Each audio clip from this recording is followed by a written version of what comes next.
11th October 2016. Page 539.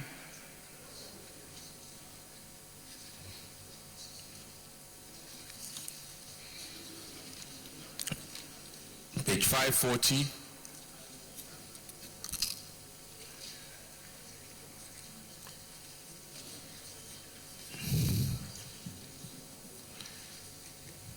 Page 541.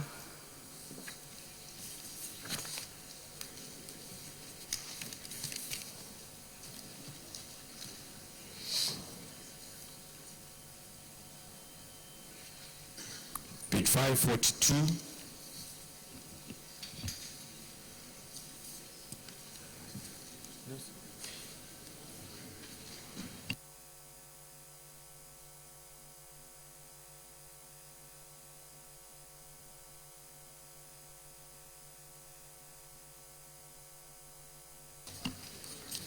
Page 543.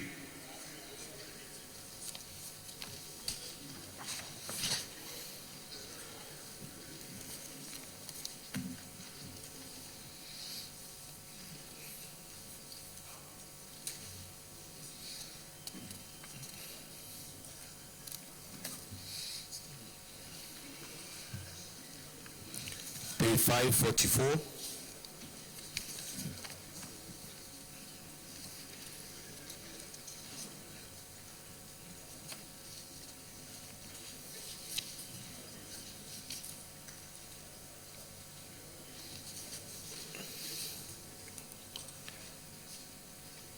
Page 545.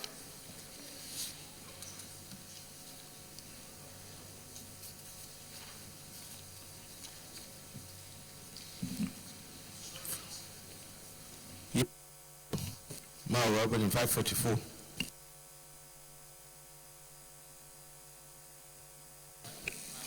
Yes.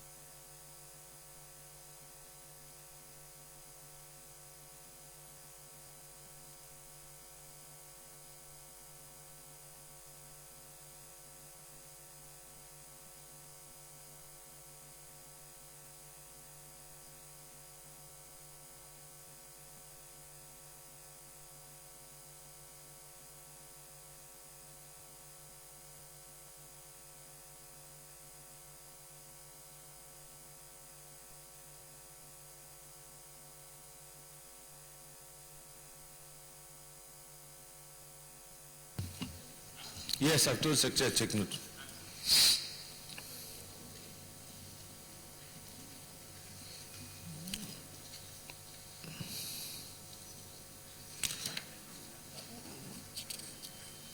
$543,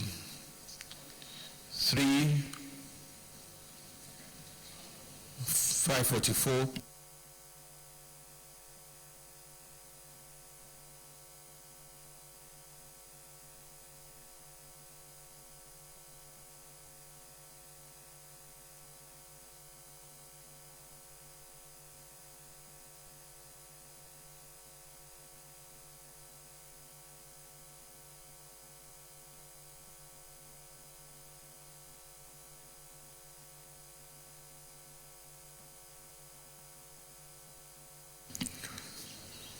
$544,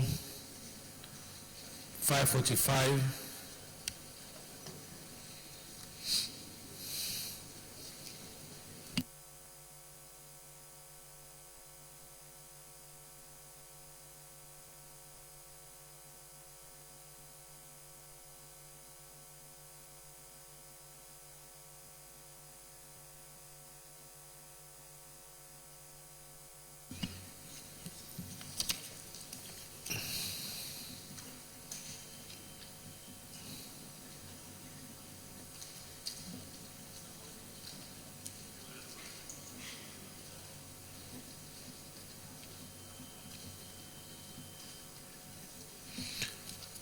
$546,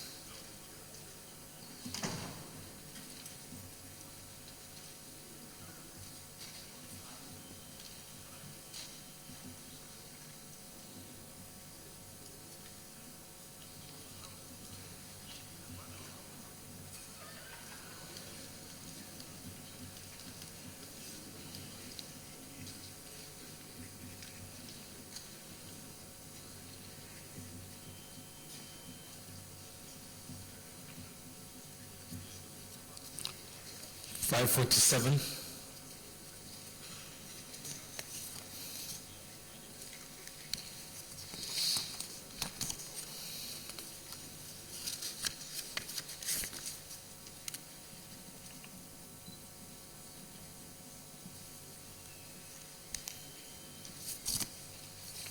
548.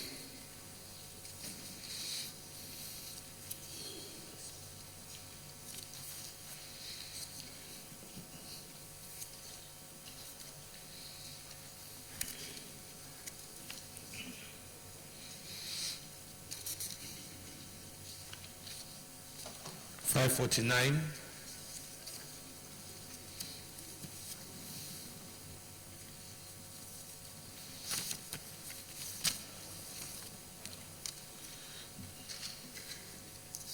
550.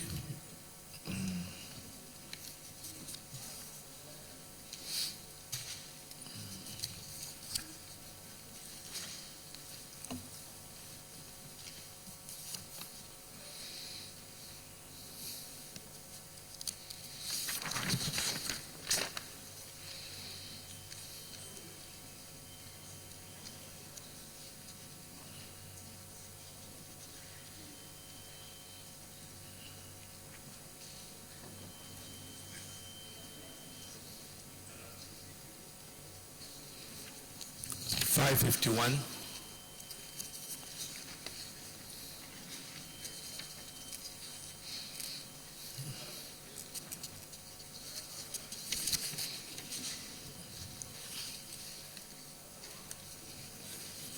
552.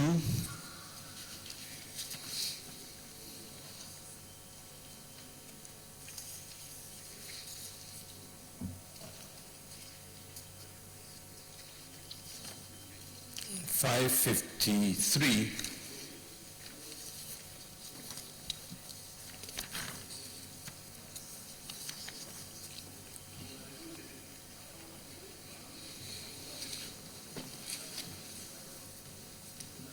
'Senator Rafi Ibrahim, Kwara South.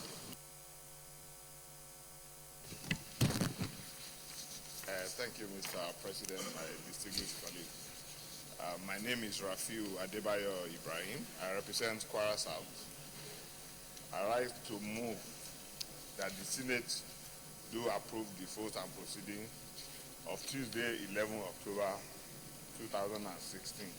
I so move. Senator Isaac M. Alpha.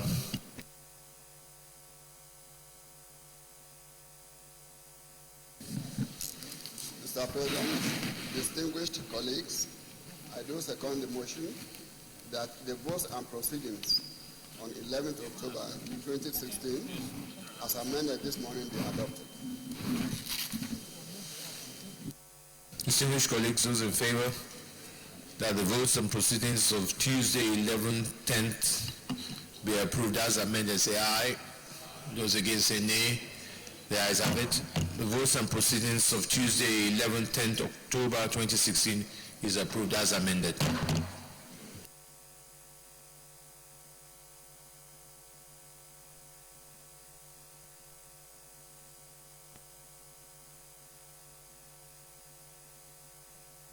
Announcement.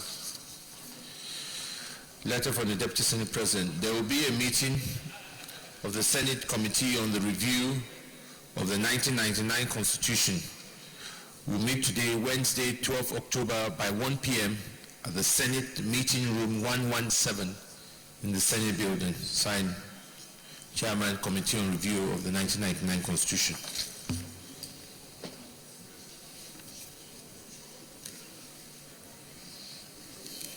Petitions.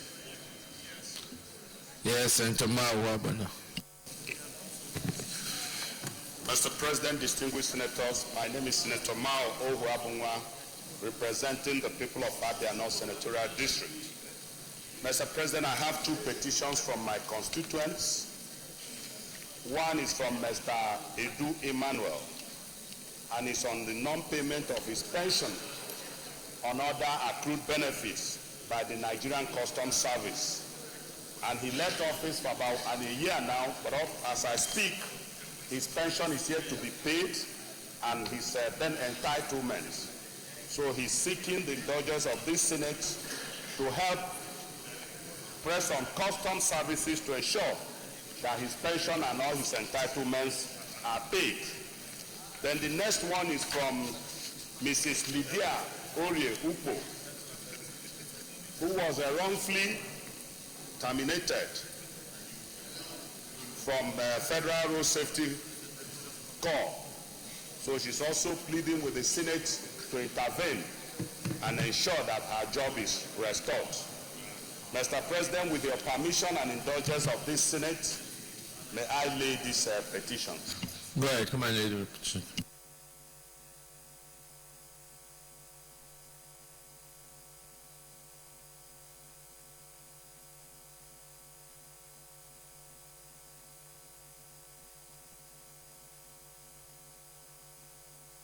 Petition referred to the Committees of Ethics and Privileges report back in 2 weeks.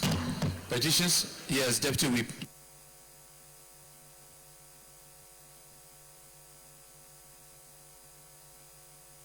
People of Edo North. I have a petition from my consequence chambers from one of my constituents, Dr. Desmond, whose vessels were vandalized by the Nigerian Navy. And they are looking up to now, the Navy permits to pay compensation they've not paid. The matter is not in court. You can come and lay the petition.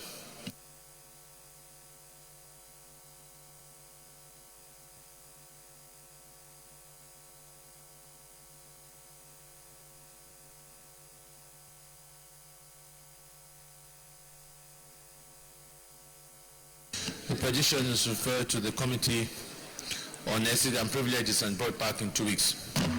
Any other petition? Senator Samego. Thank you, Mr. President.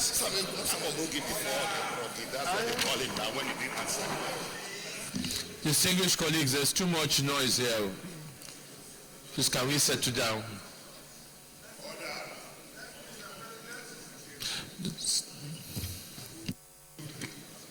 I am Senator Sam Egu, representing Ebonyi North.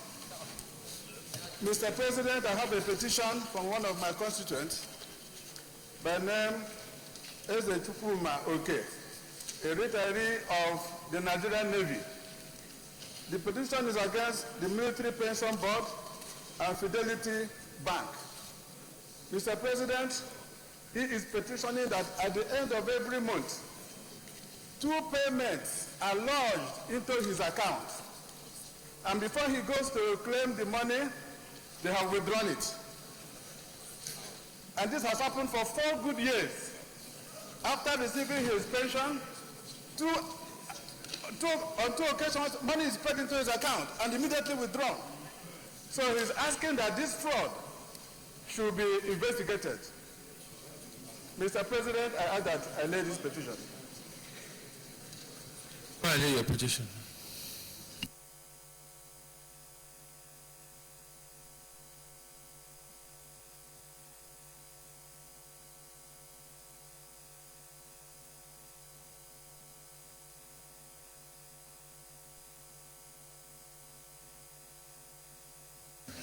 The petition is referred to Ethics and Privileges back in 2 weeks.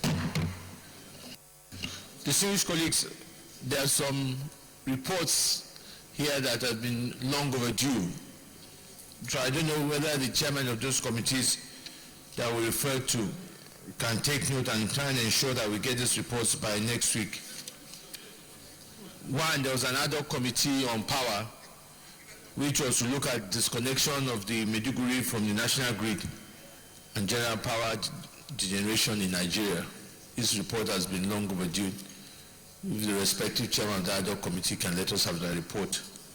There was also a report on the tertiary institution on gross mismanagement of Educational Task Fund 2011-2015.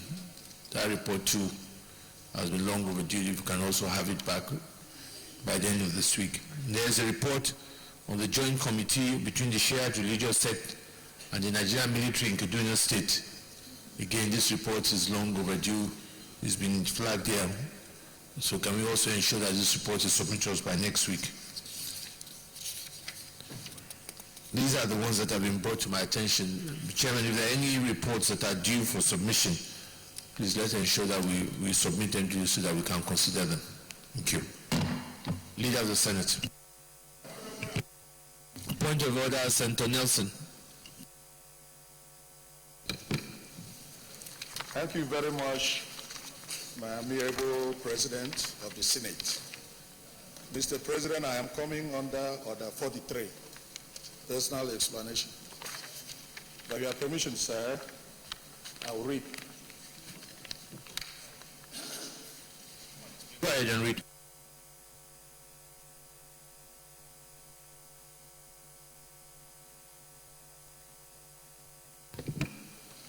The senator may make a personal explanation, although there be no question before the Senate, but no controversial matter may be brought forward, nor may debates arise upon the explanation. The terms of the proposed statement shall be submitted in detail to the President of the Senate when his leave to make it is sought. Mr. President, I want to bring to the notice of this august body the demise of a great patriot, Sir Eto Mokoniya, GCON, the former Inspector General of Police. Yes. Mr. President, the Senate notes with grief. I'm waiting for Mr. President. That's why. You know, sometimes he knocks himself. Yes. Senator Nelson, it comes as a personal explanation.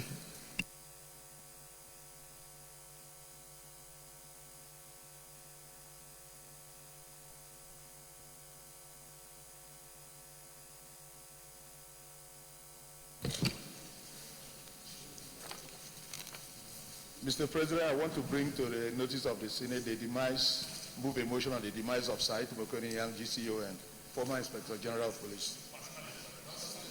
Yes. That's it. It's 43. It's 43.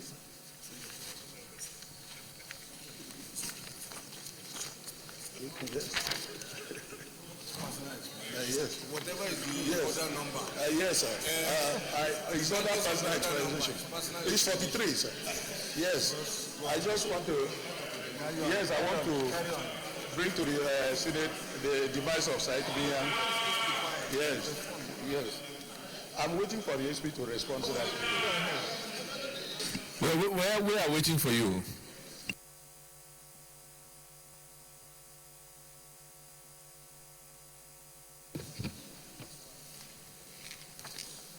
Said Mokoniyan, former Inspector General of Police, who passed on 26th of September 2016 after a brief illness at the ripe age of 85 years. Said Mokoniyan was born on 25th December 1930 in Ukop and Enwang in Bolong government area of Akwa Ibom State. He had his early education at Roman Catholic School, Ukop and Akanavu Group in 1986, and began his career as a teacher between 1946 and 49 before joining the Nigerian Police Force on 1st October 1949 as a recruit constable. Yes. 49 as the police constable. He was promoted Lance Corporal in 1957, Corporal and Sergeant in the same year, 1958, and Inspector of Police in 1959. Mr. President, I want this august body to, one, observe a minute silence in his honor, two, name a national monument in his honor, and please send a delegation to commiserate with the family, the government, and the people of Akwa Ibom State.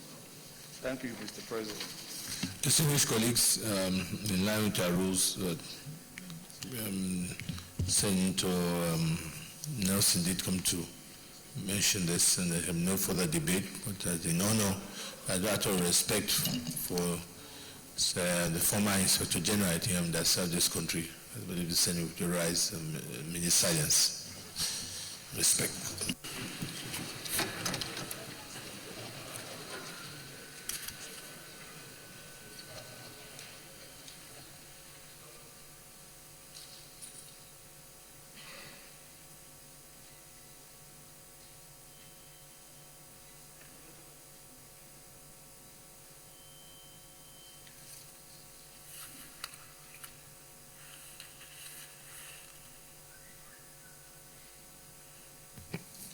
May his gentle soul rest in perfect peace. Amen.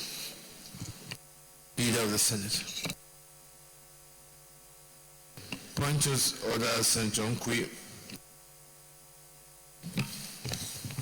Thank you, Mr. President. I would want to come under Order 42. Can I read, Mr. President? Yeah, go ahead and read.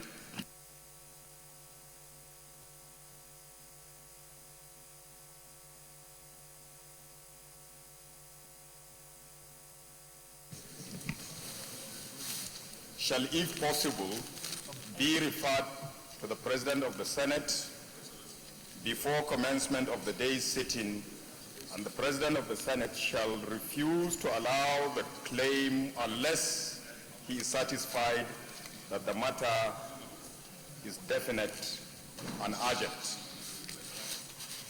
I have, Mr. President, contacted you on the need at this juncture to bring the matter concerning the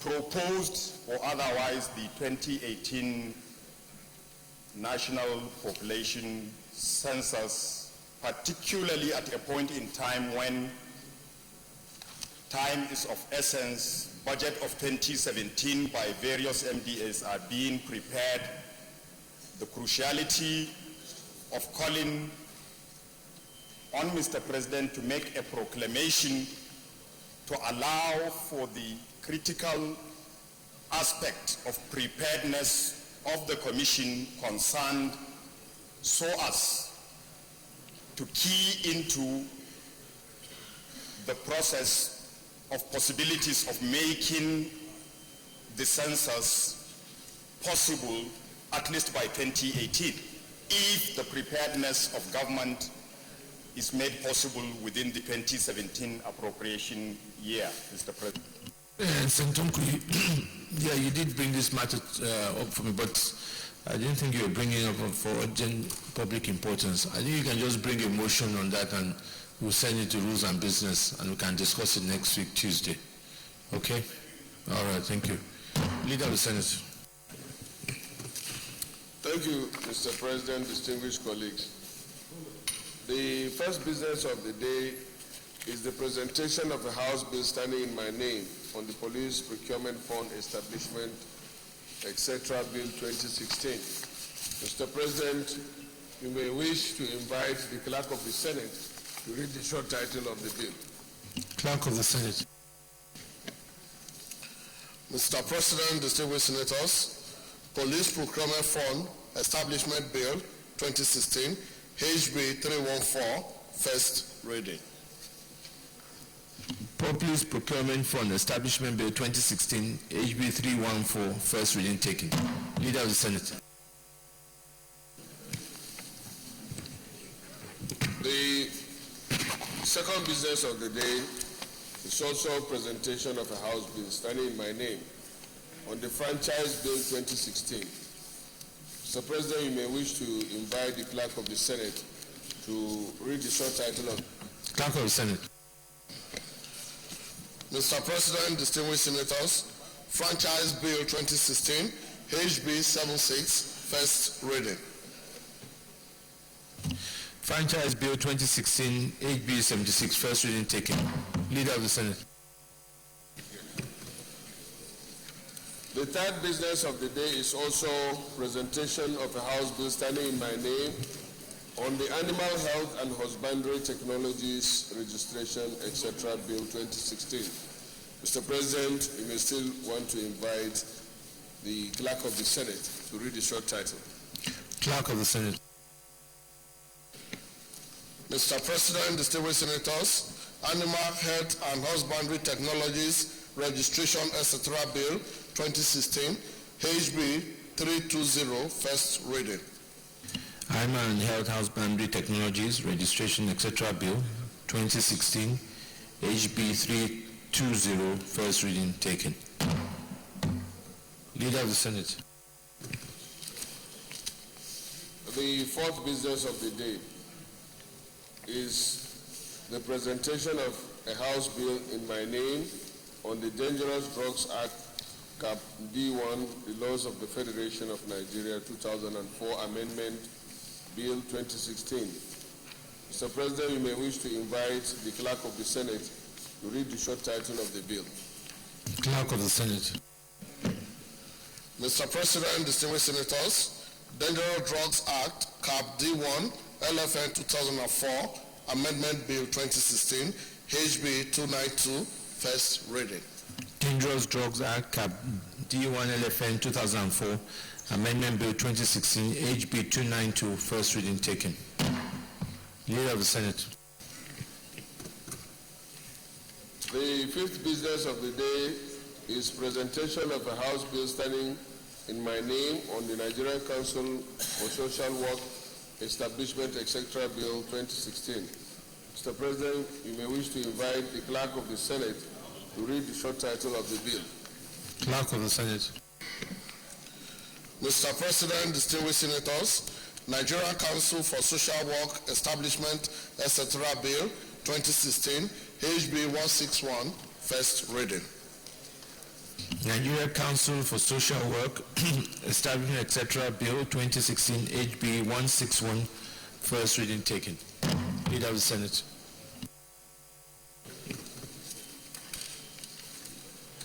Mr. President, the first order of the day is the second reading of the Federal Road Authority Establishment, etc. Bill 2016. Distinguished colleagues, you recall that the bill was read the first time in this chamber on Wednesday, 16th March 2016. Mr. President, you may wish to invite distinguished Senator Kabiru Gaya to move the motion for the bill to be read a second time. Senator Kabiru Gaya.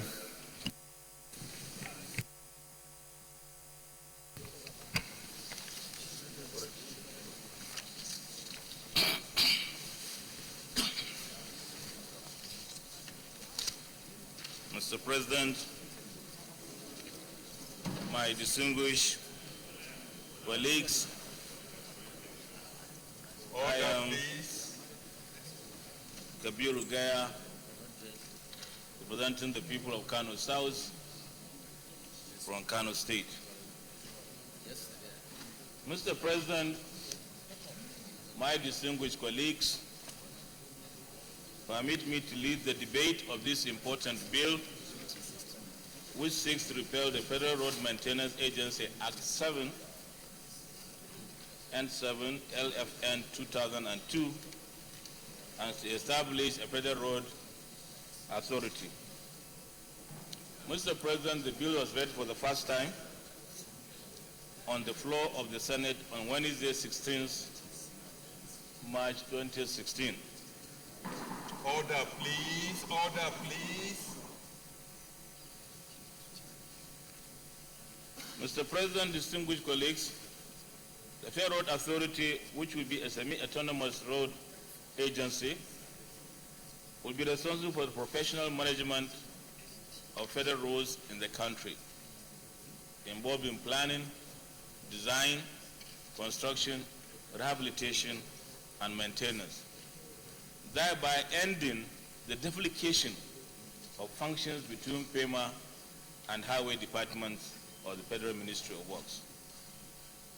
Over the years, the country established maritime authorities, inland waterways authorities, airport authorities, but the road, which is the most essential link for all other transport modes as we speak, has no authority. Hence the need for this bill to be passed into law, and which is giving it opportunity to go into concessions of our roads. It has to be done through an authority. Mr. President and my distinguished colleagues, the creation of FRA is in line with international road maintenance practice all over the world. As of today, many countries have these authorities, including one of our West African countries, Ghana, which once we had many agencies of roads, have eventually brought them together as Ghana highway authorities, which means they merge all the agencies related to road construction. It is obvious that any country that needs to grow must be responsive to its infrastructural development needs. Nigeria's intention of being among the top 20 developing countries by the year 2020 will be a mirage if the infrastructural potentials of the nation, especially roads, are not harnessed or developed and sustained. Mr. President, road transportation remains the cornerstone of Nigerian economy, accounting for about 90%, 95% of cargo and passenger traffic. There is therefore the need for sustainable development and maintenance of our country's road transportation infrastructure as provide a safe, reliable, and free-flowing system for motorists and other road users in order to facilitate economic activities in this country. Mr. President, we know how bad our roads are. Establishing an authority will help us greatly in getting finances or even concessions of our major Bible roads. Mr. President and distinguished colleagues, best practices around the world indicate that Nigeria cannot overcome its roads, infrastructural development challenges unless reforms are embarked upon to reposition the road sector and bring it in with its peers in the development and developing nations of the world. Specifically, when enacted into law, the authority will, among other things, be responsible for manage the federal road network so that it is safe and efficient with view to meeting the socio-economic demands of this country. B, promote the sustainable development and operations of the road sector.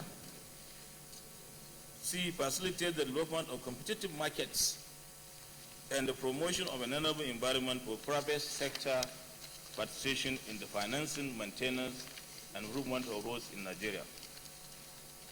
D, to ensure the efficient and effective construction, rehabilitation, reconstruction, and maintenance of all federal roads. E, to prescribe measures for preventing damage, however caused by any persons or any road, on any road, or any part thereof, for recovering in full or in part the cost of repairing the damage for such persons or his in-users.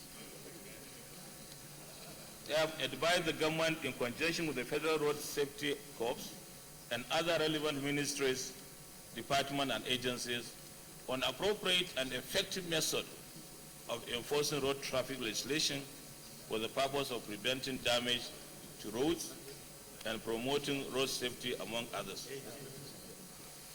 Mr. President and my respected colleagues, permit me to say that the federal highway network in this country is over 34,000 kilometers and constitutes part of the nation's asset. Nowhere in the world is such a long stretch of roads administered within a bureaucratic process. Therefore, the passage of this bill will bring permanent solution to the challenges of funding and management of roads in Nigeria.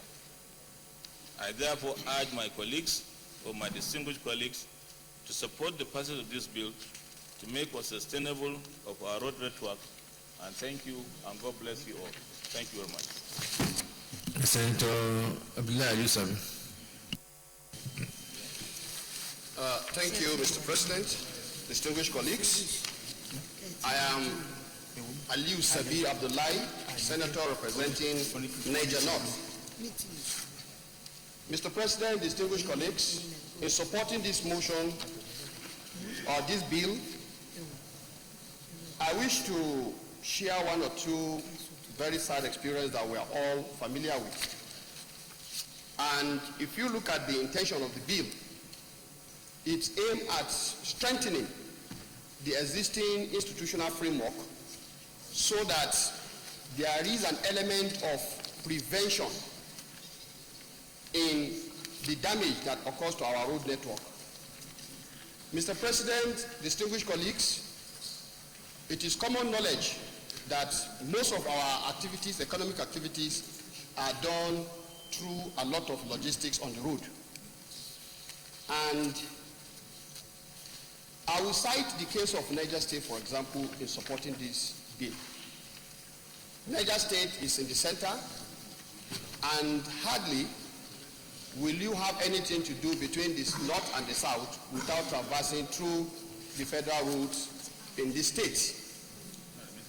Mr. President, distinguished colleagues, as I speak to you today, the road from Ilorin to Mokwa, Tegina, and to Kaduna is in the most deplorable state you can ever think of. To that effect, because the road from Mokwa to Bida is now okay, all traffic going to Kaduna, Kano, up north have diverted back into Niger State to come to Suleja and to hit the Abuja-Kaduna highway. The result today is that you will see so much heavy traffic to the extent that all the roads traversed are now in the most deplorable state we've ever seen. The Suleja-Mina highway is in the most deplorable state as I speak. Indeed, Mr. President, distinguished colleagues, I had cause to travel over the weekend, and I spent 5 hours in one place. 5 hours, because there is a sport that has suddenly become something else. I therefore want to submit that it is important for us to consolidate the present framework so that we have an agency that is so empowered to look at issues bordering on the heavy weight that passes through this road, because that will prevent the damage that happens on this road. And at the same time, in partnership with other agencies, put some sanity on the road. Because in some of the places, you will see people just coming in to cut the road to do whatever they want to do, and they will not even come back to do anything by way of repairing that road. You also see bombs created in spots where it shouldn't be, because nobody is in charge. Mr. President, distinguished colleagues, I support this bill, and I want to urge all of us, because this is actually in line with our legislative agenda. We have made it very clear in the legislative agenda that we should do those things that will become very sustainable, that will leave a lasting legacy, so that we can move our country forward. I therefore call on all of us to really support this bill so that it is taken the second time. Thank you, Mr. President. Deputy Senate President. Thank you, Mr. President. Very distinguished colleagues, I rise to very respectfully join the rest of our colleagues in commending the effort of the chairman of the Senate Committee on Works, former governor of Kano State, a very senior ranking senator of the Federal Republic of Nigeria, for his thoughtfulness in bringing about this bill. Your Excellency, the idea of this bill has been mooted over 5 years ago by our development partners. The bureaucrats in Ministry of Works have suggested this bill many years ago, and all well-meaning Nigerians have indeed seen the need for this bill. And this is arising with the state of our roads, the challenges we face every day on our roads. Must therefore think deeply on how to have a sustainable way of dealing with the challenges in the roads infrastructure. Today, the state of our roads is very embarrassing, and for those of us from the south, where we encounter heavy rain all through the year, it is most compelling that this bill must be passed so that we have a new approach to road development in our country. I do believe that with this bill, we should also deal with the issue of concessioning of the major highways in this country. There are multiplicity of laws and regulations dealing with concession. and they find it extremely challenging to deal with the issue of concessioning in the Ministry of Works. So I think by this bill, we should also find a way of repealing some of the laws that is inhibiting concessioning, so that this authority will have free hands to negotiate with appropriate people, companies, and institutions and agencies that are interested in road development. So that in addition to what we are doing through appropriation, what the government is doing, we'll be able to have private sector participation in most of our roads, in tune with what happens in other developing countries. It's unlikely that the government, either federal or state, should be able to address our road infrastructural needs without the concessioning, without private sector participation. And it cannot happen unless we have the proper framework and legal and legislative infrastructure that will be able to support such initiative. So I think that is the essence of this bill. And I do hope that the chairman and whoever and those who will be involved finally in packaging the bill at the committee level will be able to address some of these concerns, so that ultimately this bill will act as a booster to our road development in this country. So once more, I support this bill. Thank you, Mr. Fabuka, Katsina North. Thank you very much, Mr. President. I remain Senator Mr. Fabuka, representing Katsina North. I stand to support this very important bill. In fact, if anything, this is something that I have myself tried to present many times to the Senate. Today, by God's grace, I'm in this chamber, and this important bill is being considered. Because to have the Federal Highway Authority is like owning the road assets of Nigeria. When you have an agency that owns the road asset, then that agency can be sued and can sue and can be sued.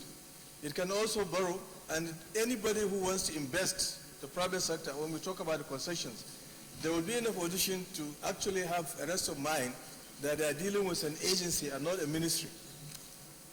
I have said here that so far, the number of projects in the Federal Ministry of Works on highways is a lot.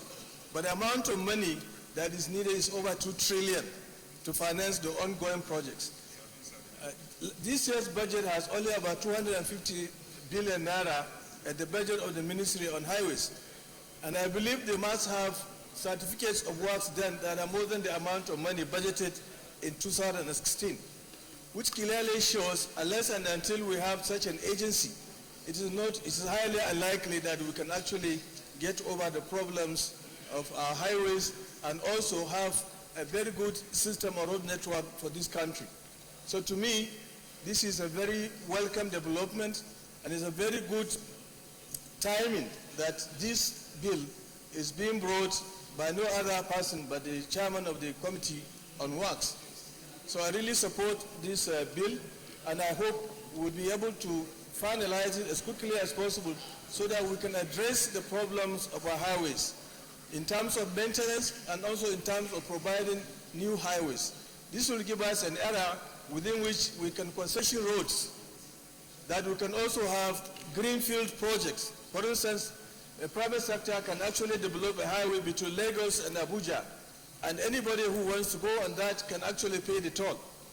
This is really timely, and I hope that my colleagues will support the bill so that we can have a system of highway networks that will take care of our infrastructure needs as far as road transportation is concerned. Mr. President, I strongly support that this chamber should actually approve that we continue with this bill. Thank you very much. Distinguished Senator Kemede, I know a lot of you want to speak. I'm also looking at those that, by their background, can guide us. So Senator Booker was permanent secretary, now the minister. So before we now go to the Niger Delta commissioners, Commissioner for Works. Thank you very much, Mr. President. My name is Barnabas Gemade, Benue Northeast Senatorial District. Mr. President, my distinguished colleagues, I believe that we are about to undertake one of the most novel legislative work in this chamber today by making good an idea that has been on the cards for a long time. This bill, presented by Chairman Works Committee, Senator Kabir Gaya, it's a very novel one, a very important bill. It goes without saying that the highlights of the bill as given by the lead debate are self-explanatory. When you look at an asset that has no owner, it means that there is no one that can really protect it. But if you have an asset that is owned by someone, the likelihood of it receiving the correct attention and full protection is there. If you go to an airport, the Federal Airports Authority is responsible, and whether you are a passenger using the airport or you are an airline that owns aircraft that run on that airport, you have some fees to pay. If you go to maritime business and you have the use of the port, there are certain fees which the Maritime Authority has put in place which you must pay. But the poor road is there to be used by everybody in whatever manner they want without payment because it has no owner. Today we are about to give a father to the fatherless. I believe that this bill is very important and is going to create an agency which will be dutifully responsible for one of the most important infrastructural assets of this nation. In many parts of the world, even where there are no tolls for the road users are still paying for using the road. Here, when we cleared all the road, the toll gates, nobody pays for the road use anymore. In those civilized places, when you fuel your car at the pump price has a component in it which goes to payment of the maintenance of the road. And for many other things that you do, you are consciously or unconsciously paying for the quality of the road that you are going to use. FEMA, as it exists today, is simply a maintenance agency that has no ability to raise any funds by itself. It's dependent on the Federal Ministry of Works, it's depending on the federal government, whatever budgetary provision they make for them, they spread it around the enormous amount of responsibility that they have. And it's just spread thin without any effect whatsoever. If the Federal Road Agency Authority now takes over FEMA, it will become, as the Permanent Secretary said, a person to be sued, a person that can borrow, and a person that can own property. I believe that this bill is very timely, and without delay whatsoever, we should pass it into law. I thank you. Is there anybody against this bill? So if can I put the question then? Those in favor that this bill will now be read the second time, say aye. Those against say nay. The ayes have it. Clerk of the Senate.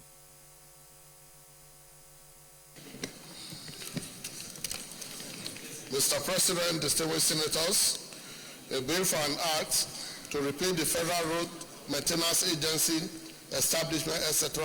Act 2002 as amended, and to establish the Federal Roads Authority to promote safe, efficient, and cost-effective management of road network and other matters connected therewith. 2016, second reading.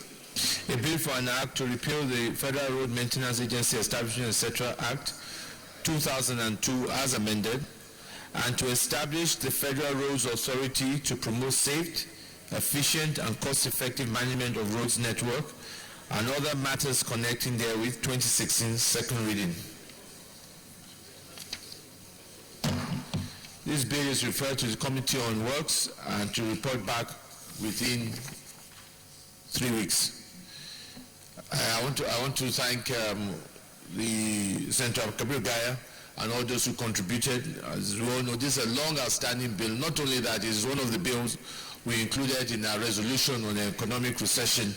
So I want the committee to fast track it and bring it back here so that we can pass it as quick as possible. Distinguished colleagues, you kindly please bear with me today. We have about 9 second reading bills. So please, if I don't call you, especially on the bill that I believe we're all in support of, please try to understand. Leader of the Senate.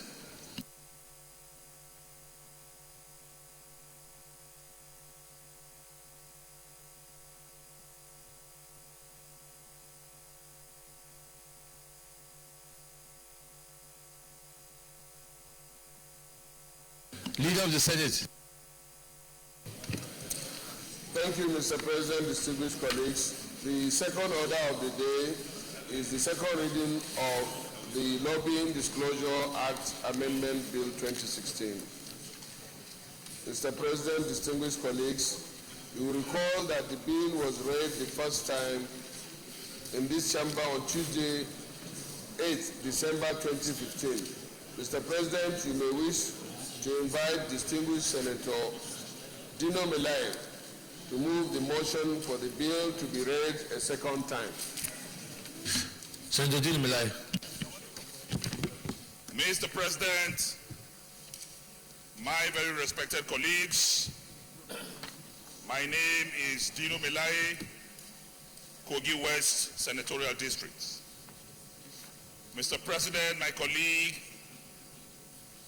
I rise this morning to lead the debate on regulation and registration of lobbyists in Nigeria Bill SB 99. Mr. President, distinguished colleagues, permit me to lead the debate on the general principle of this important bill, which seeks to make provision for registration and regulation of professional lobbyists in the legislature. It makes a provision for the intending lobbyists to be duly registered under the Company and Allied Matters Act to be able to carry out business and such register with the Ministry of Justice to practice as lobbyists in the Senate or in the House of Representatives or both houses. The bill was read for the first time on the floor of the Senate on the 8th of December 2015. Mr. President, most respected colleagues, lobbying by definition is an activity in which special interests hire well-connected professional advocates, often lawyers, to argue for specific legislation in Parliament. It is a highly controversial phenomenon, often seen in a negative light by journalists and the public.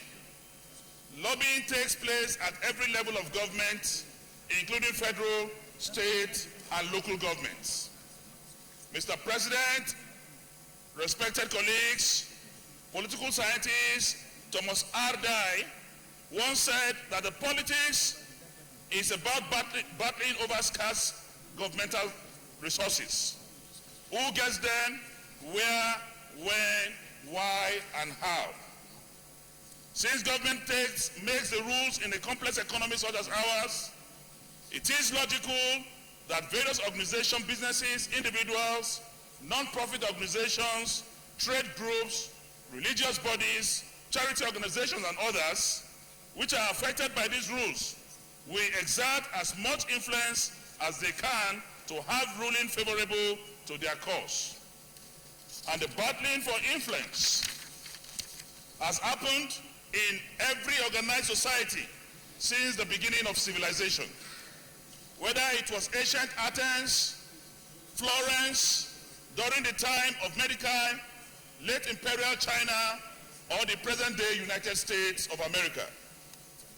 Mr. President, most respected colleagues, lobbyists generally focuses on trying to persuade decision makers legislatures, and they represent their clients' or organizations' interests.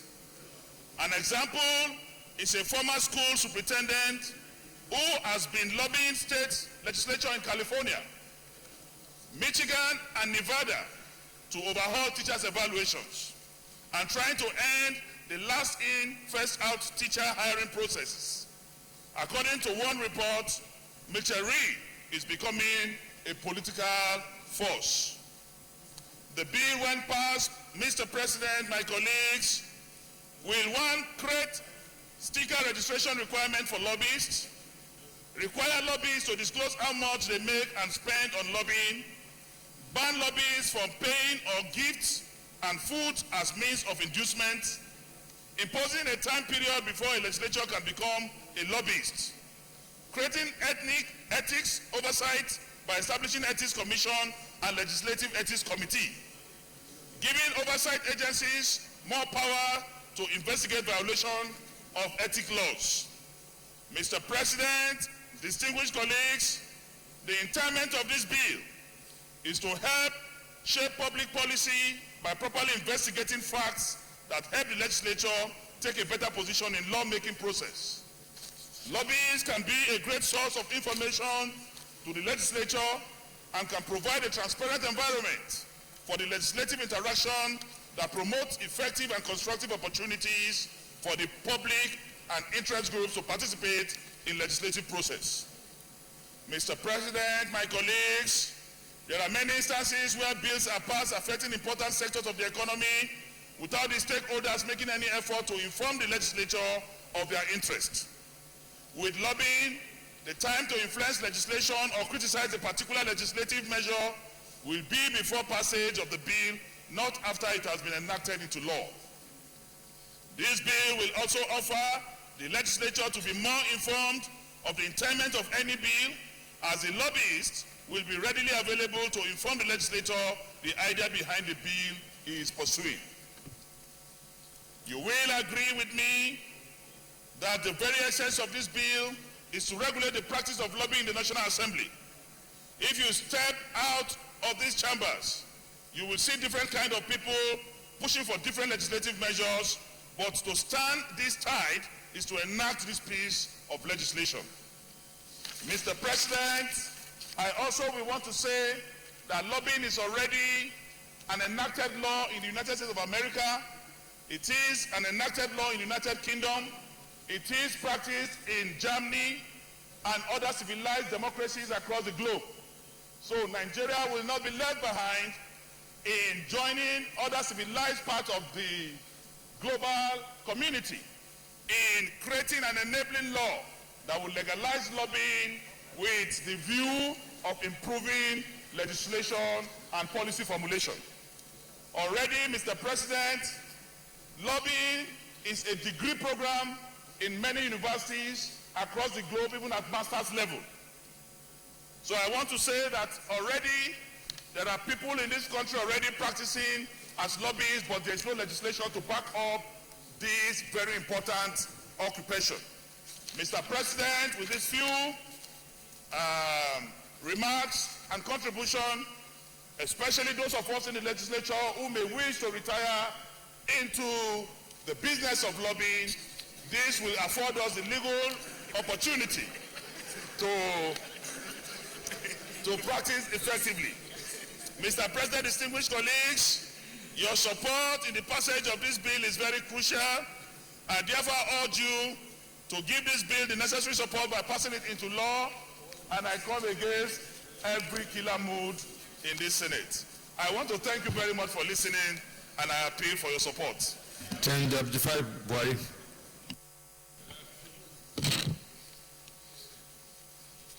Thank you, Mr. President. My name is Buhari Abdul Fattah. Distinguished colleague, look, I thank Dino for bringing this bill. It is very timely.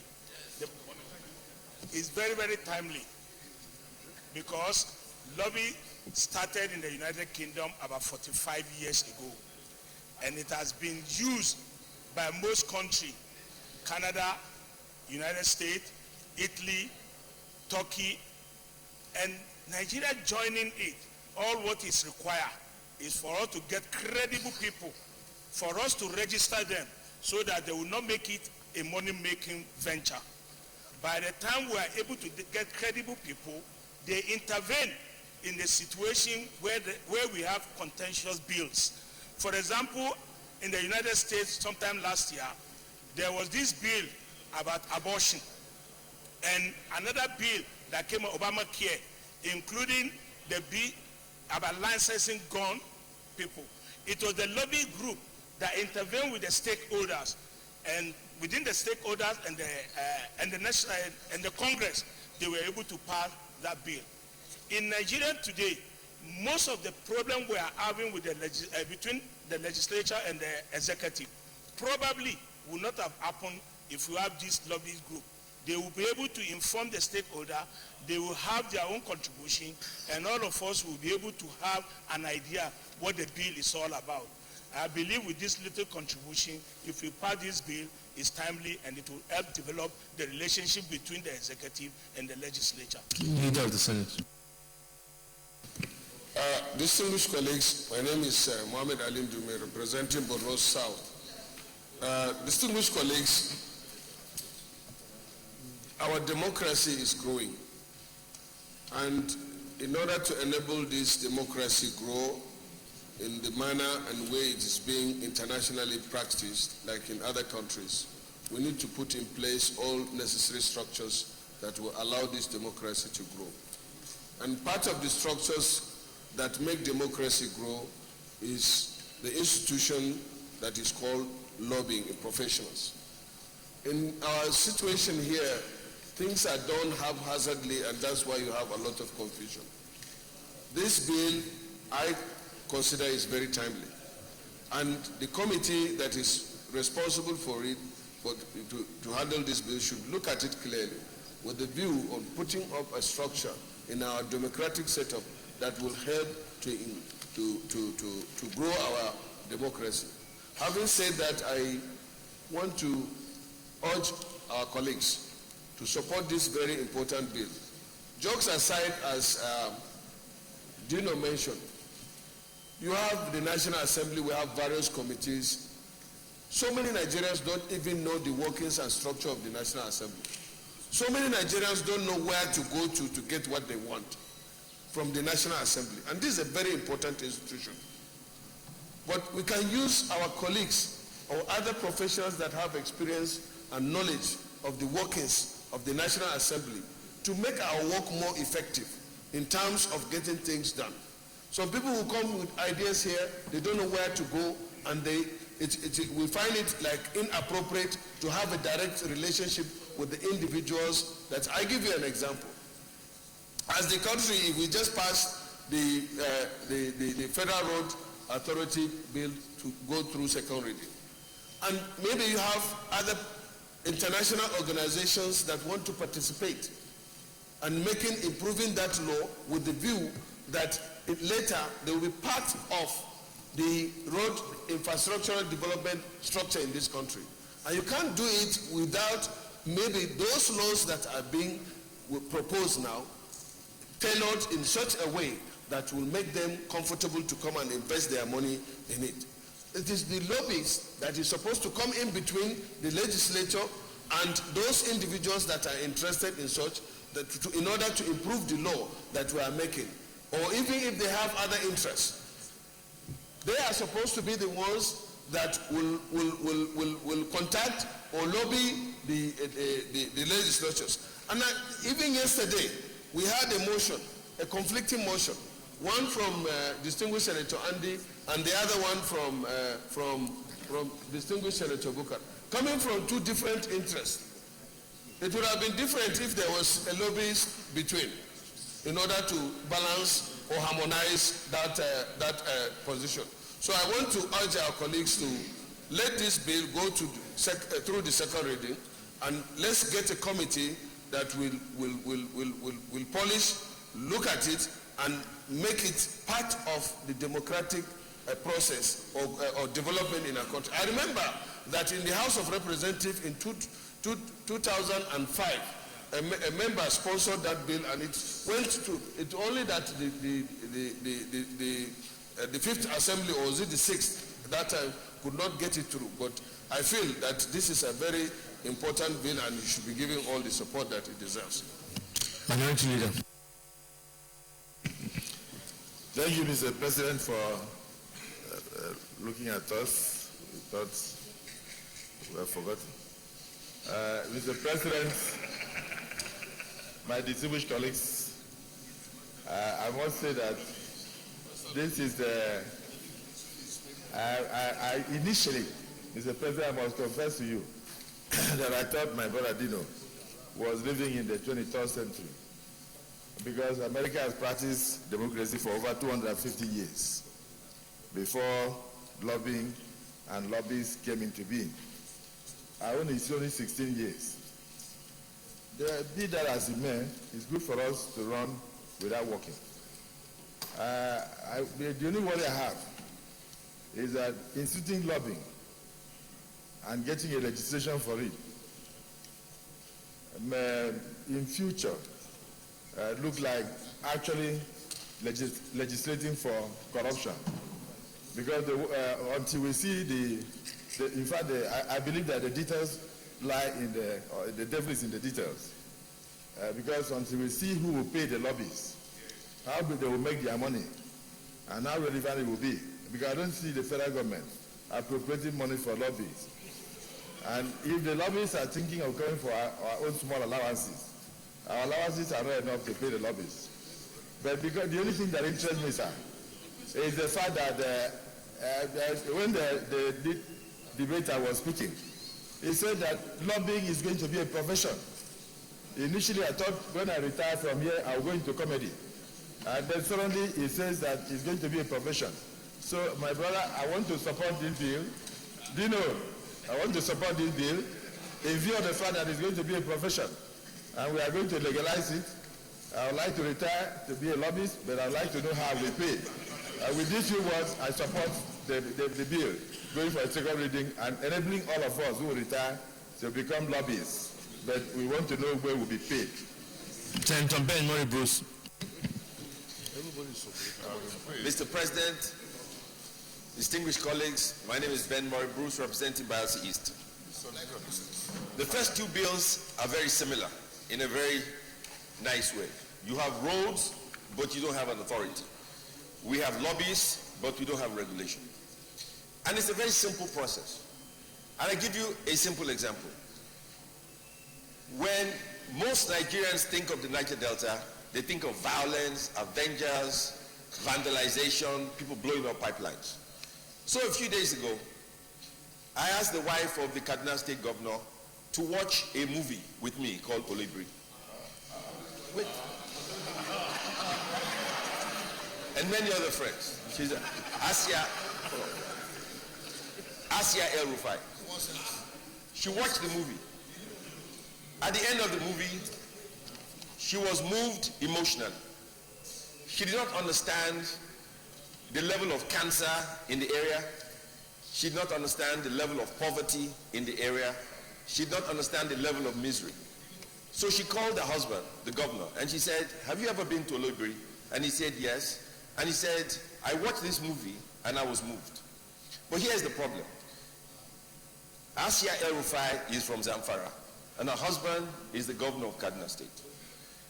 In convincing her about the misery of the Niger Delta, we did not shoot, we did not throw a grenade, we did not kill anyone, we did not blow up a pipeline. She saw human beings suffering. So, from watching that movie, let's assume I'm a lobbyist. From watching that movie, she said, "I will go to Bielsa, I will see the widows, and I will speak with the people." And her husband said that is a wonderful idea. Let's take example of the Northeast and the misery that is taking place there right now. If you say the Northeast, you think Boko Haram, and you forget there are human beings there who are suffering every day, who are dying of poverty. If we had lobbyists who could break this down in simple terms, just break it down that there are human beings in the Northeast, there are human beings in the Niger Delta, and both of them have one thing in common: they are dying every day of poverty and misery. You could achieve so much with a lobbyist without firing a gun, without killing anyone. And that is why this bill is very, very important. Who pays the lobbyist is the individual whose interest they want protected. And I tell you this, it is cheaper to hire a lobbyist to convince a northerner about the need for funds for the Niger Delta than to blow pipelines and to kill anyone. It is cheaper for a lobbyist to tell us about the misery in the Northeast than to promote Boko Haram in the area. So I tell you, this bill has practical ramifications. I urge everybody to support it. If I convince 2 people by showing a movie about the misery of the Niger Delta where children have cancer because when they drink water from the river, they're drinking oil, to me, as an unpaid lobbyist, I convinced someone from Zamfara and Kaduna on the need to help people of the Niger Delta, and she said to me, until I showed her that movie, she never imagined the misery and the poverty of the Niger Delta. It's not about guns or grenades or bazookas. It's about regular people who are dying of poverty. So, my colleagues, I urge you to support this beautiful bill, the first and the second. It's important for democracy. It's important for us. It is cheaper than fighting and killing, and it will save lives. Thank you very much. Is anybody against this bill? So I put the question. Those in favor of the bill, we read the second, say aye. Aye. Those against, say nay. The ayes have it. Clerk of the Senate. Mr. President, distinguished senators, a bill for an act to provide for the regulation and registration of lobbyists in Nigeria and for other matters connected therewith, 2016, second reading. A bill for an act to provide for the regulation and registration of lobbyists in Nigeria and for other matters connected therewith, 2016, read a second time. This bill is now referred to Committee of Judiciary and Human Rights.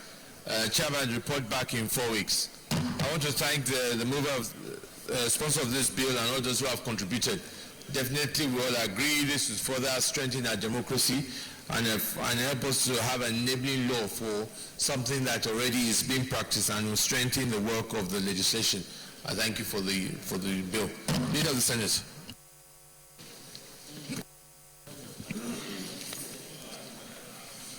Mr. President, distinguished colleagues, the third order of the day is the second reading of the National Development Bank of Nigeria Establishment, etc. Bill 2016. Mr. President, distinguished colleagues,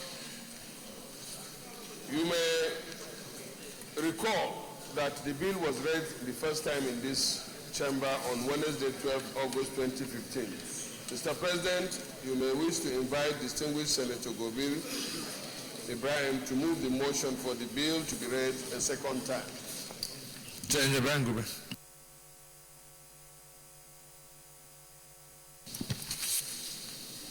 Thank you very much, Your Excellency. Distinguished colleagues, my name is Ibrahim Gobil, Senator representing Sokoto East. The lead debate is on a bill to establish the National Development Bank of Nigeria. Mr. President, distinguished colleagues, permit me to lead the debate of this very important bill for the establishment of the National Development Bank of Nigeria. The bill was read for the first time in this hallowed chamber on the 12th August 2015. This bill seeks to repeal the Bank of Industry Act, the Bank of Commerce and Industry Act, the National Economic Reconstruction Fund Act, bringing their total assets under one body called National Development Bank.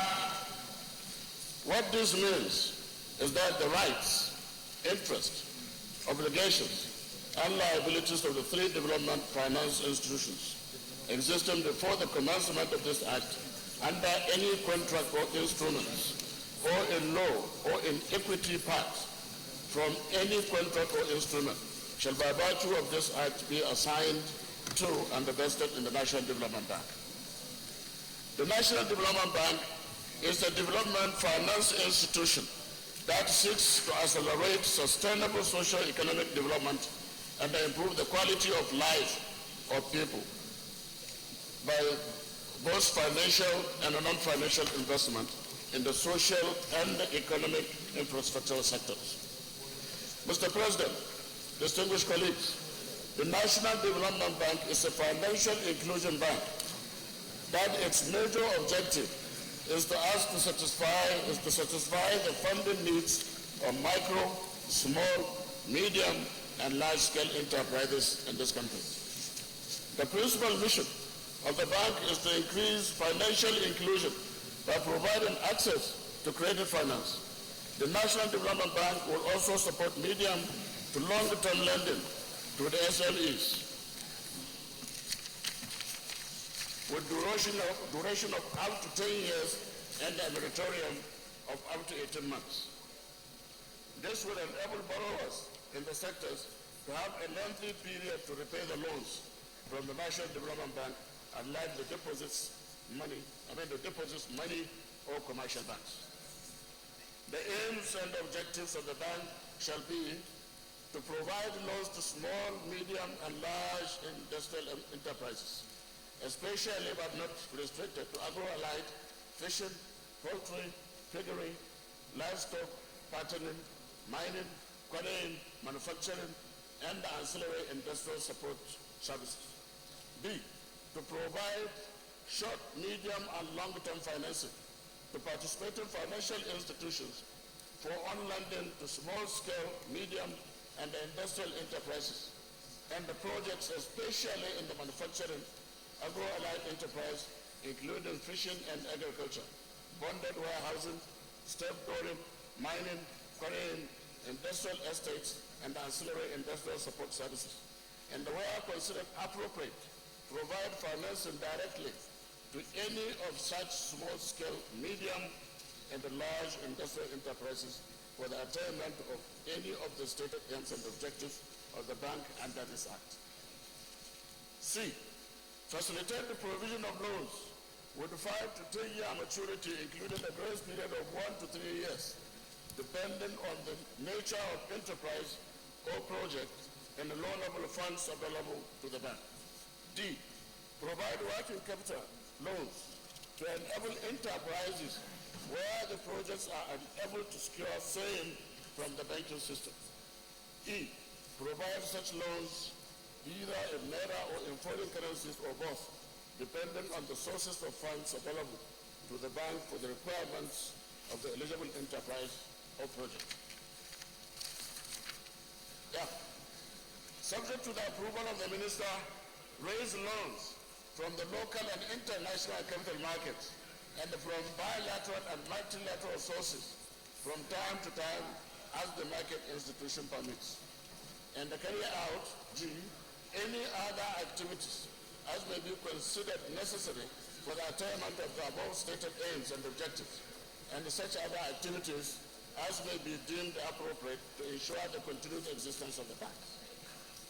A critical look at the objectives of the bank shows that the bank will be providing cheap funds to manufacturing, agro-allied enterprises, non-peasant agriculture, including fishing and aquaculture, bonded warehousing, step building, mining, quarrying, industrial estates, and ancillary industrial support services shall be eligible to loans under this Act if A, the enterprise or project is financially viable and economically desirable.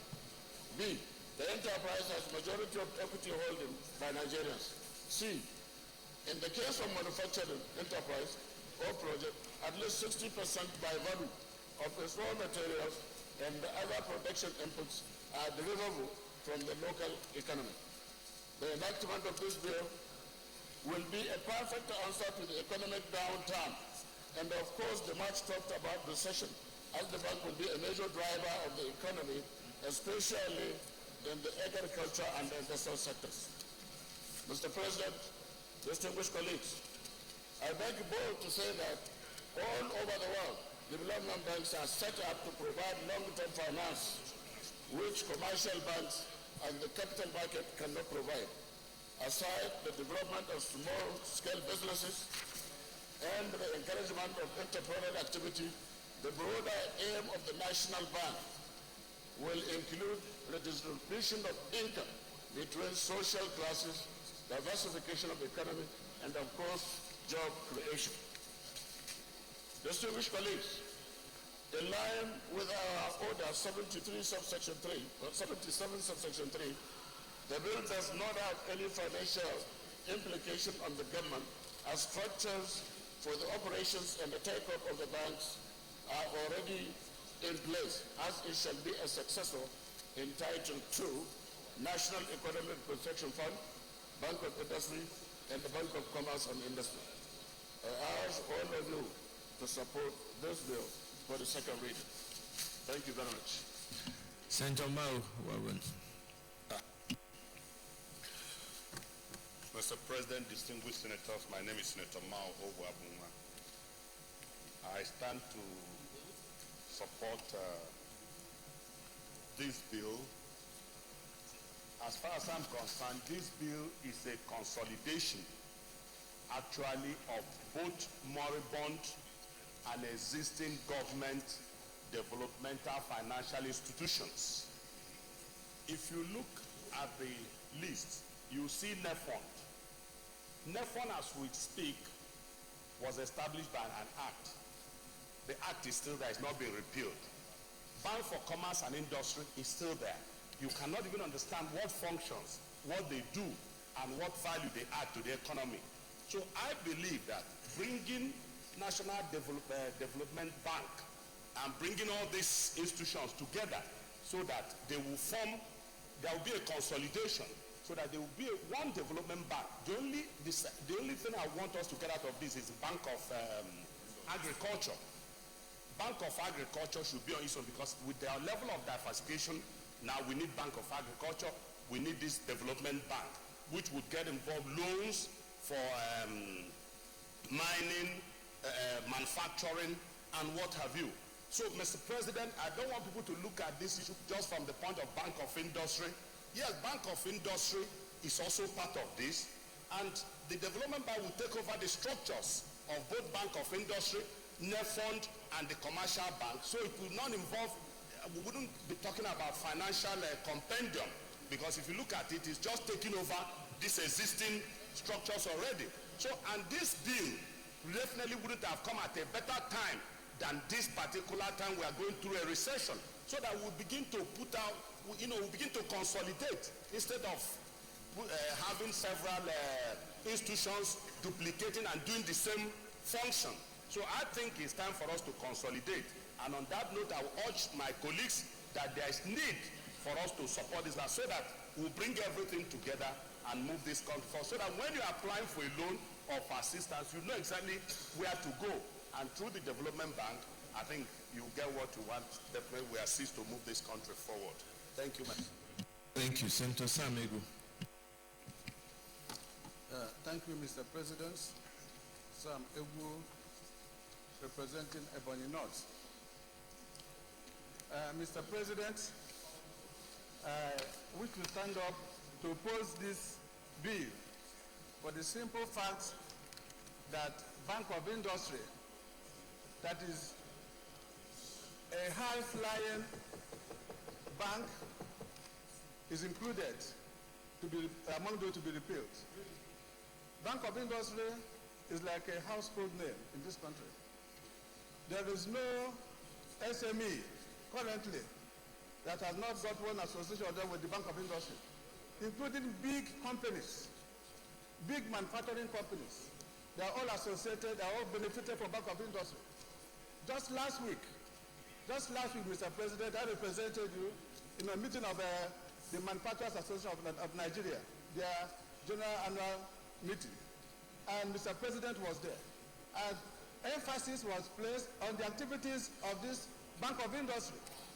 They have gone to the level of now partnering with states. 6 states they are now partnering with in providing loan to the inhabitants of those states, and they want to expand.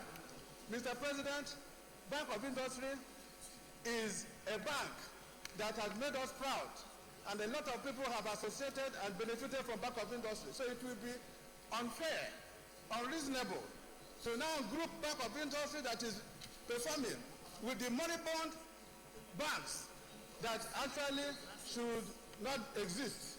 I'm asking, Mr. President, that back of industry should not be among those to be repaid because they are already doing very well. I want to say that back of industry, as it stands now, has benefited a lot of people, including the small scale, the medium scale, and the high scale industries in this country. And there is no reason why an argument should be made that Bank of Agri-Bank should be on its own, where Bank of Industry should not exist. That defeats the purpose of our emphasis on giving loan to banks to individuals that are doing very well. We should not be seen to be a Senate that supports this country moving one step forward and two steps backwards. What is the need and purpose of abrogating a bank or an institution that is doing well against those that are not doing well? Just yesterday, we had a meeting with the management of Bank of Industry, and for just 6-month activities, they have made 10.3 billion half-year profit. So they are very, very viable, and they are doing very well, and then people are benefiting from it. So what is the purpose of repealing the act? Mr. President, I am of the view that if that is going to be done, Bank of Industry should not be included among the banks so listed. Thank you very much. Senator Sami, how does bringing it together stop them from continuing making profit? I don't understand that. Can you, because I'm just saying as chairman of the industry, maybe you can throw more light. How does consolidation stop them from still doing their activities or not? How does that...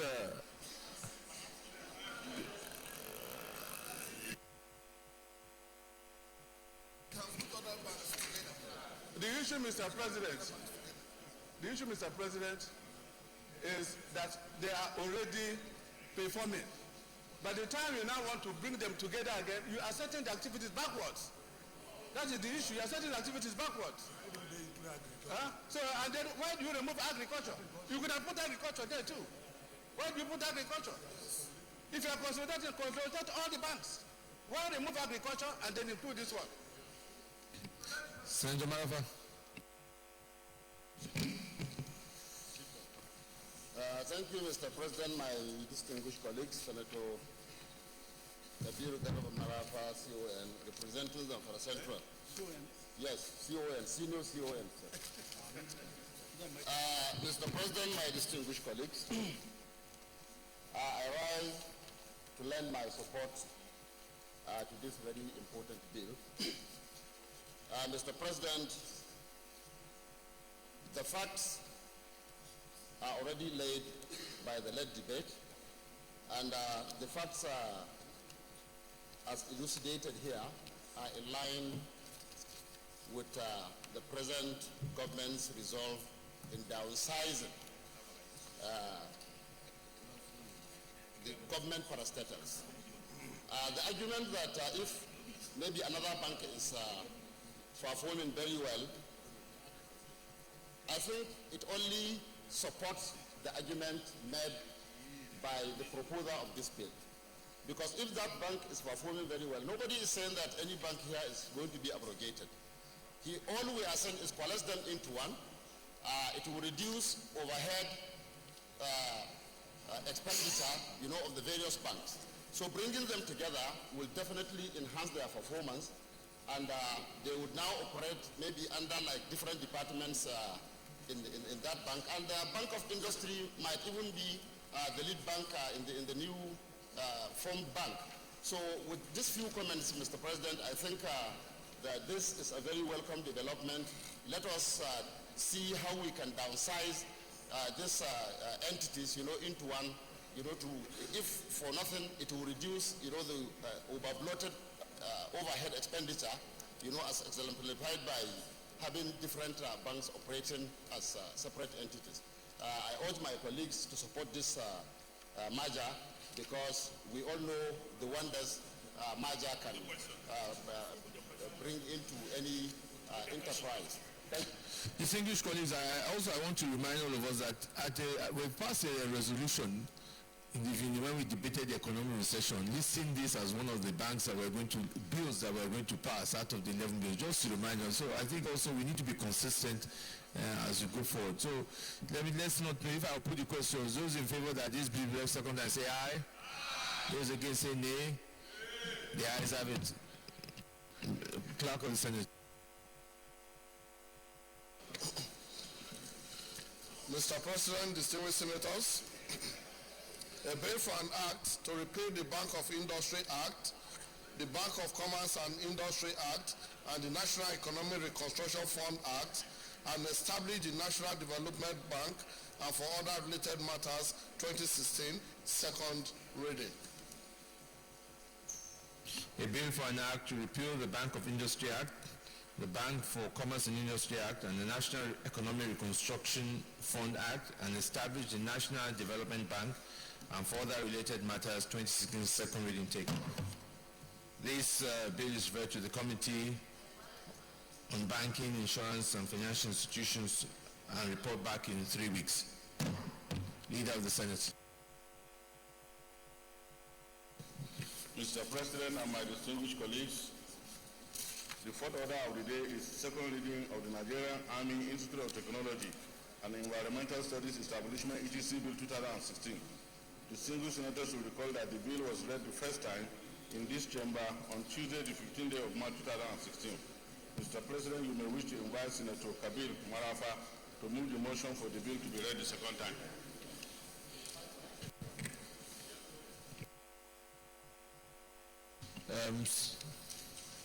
Senator Kabir Marafa. Thank you, Mr. President, my distinguished colleagues. Senator Kabir Garba Marafa, CEO and Marafong, representing the Zamfara Central.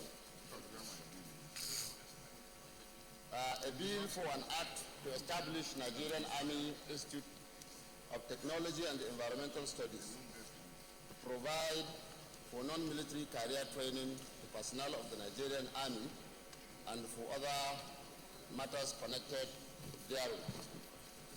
Thank you, Mr. President, for giving me the opportunity to lead the debate on this very straightforward bill. Mr. President, my distinguished colleagues, you may please recall that the Nigerian Army Institute of Technology and Environmental Studies, known as NITES Enabling Bill SB 123, was read in this chamber for the first time on Tuesday, 15th March 2016. It is worthy to note also that this bill was presented to the last Senate and was passed by the 7th Assembly on the 12th May 2015, but was not accented by Mr. President of the Federal Republic of Nigeria as required by the law then.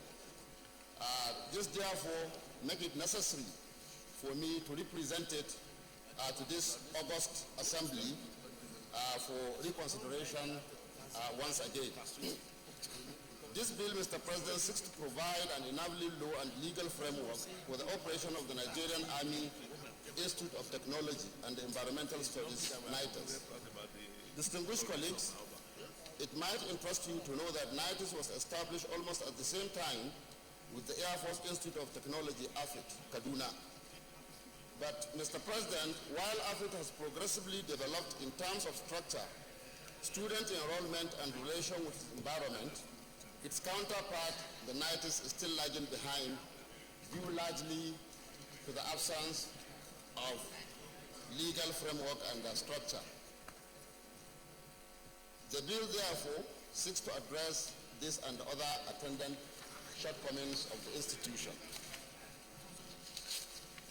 Highlight of the bill contains 4 parts arranged in the following manner. Part 1 of the bill deals with establishment, functions, powers, and membership of the Governing Council of the Institute. Part 2 deals with powers and functions of the Governing Council. Part 3 deals with arrangement of academic and administrative work. Part 4 deals with appointment of principal officers. The intention of the bill, Mr. President, is it seeks to legalize the establishment of the already existing Nigerian Army Institute of Technology and Environmental Studies. Mr. President, my distinguished colleagues, the institute has been operating ever since without a legal backing, and consequently, actions taken by it have increasingly been called into question. My distinguished colleagues, once established as a body corporate, the Institute's access to finance shall be enhanced for its various projects and research work. Distinguished colleagues, it may interest you to know that TETFund and other intervention agencies have long withdrawn their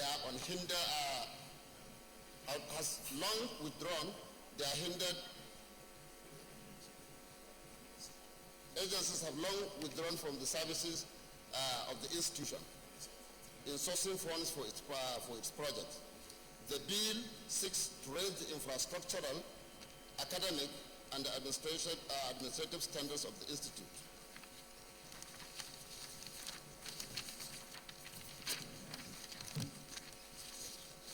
Authority. The power to propose this bill, Mr. President, was derived from the following sections of the Constitution. Section 41, Section 4, subsection 1, 2, and 3.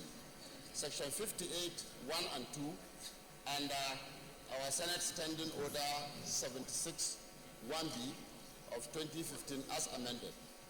In conclusion, Mr. President, my distinguished colleagues, while thanking you for the opportunity given me to lead this debate, I respectfully urge you to support this bill and allow it pass through the second reading. This is because the bill will greatly improve the standing and the capacity of the Institute to deliver on its mandate to both the host community and to the nation at large. Pursuant to Order 77, Sub 3 of our Standing Orders 2015 as amended, which requires that all bills be accompanied with a financial compendium. I am pleased to inform this hallowed chamber that this bill doesn't require any financial compendium, as the school is existing and has been existing for quite some time. So all the structures and everything are there. I wish and urge my colleagues kindly give this bill expeditious passage, as this would help in assisting the institution to carry out its mandate. I thank you and God bless you. Thank you, Mr. President. Senator Barau Jibrin. Thank you, Mr. President. I am Senator Barau Jibrin. I represent Kano North in this August Senate. Mr. President, the importance of this bill cannot be overemphasized. It is a bill that, when passed, will allow this very important institution, which is created to provide technological and environmental education to the Nigerian Army. As said by the sponsor of the bill, this institution is existing, but there's no legal backing for it. This bill, when passed, it will allow it to be legally put in place and would function very, very well in a way that it will provide those functions that it is meant to provide to the Nigerian Army. As we speak, this institution is not able to access funds from TETFund. It's not leveraging on several advantages that it needs to have in order to allow it to function. So I think it's important that we support this bill so that we can help the institution to be properly put in place. Thank you, Mr. President. Senator Damalio.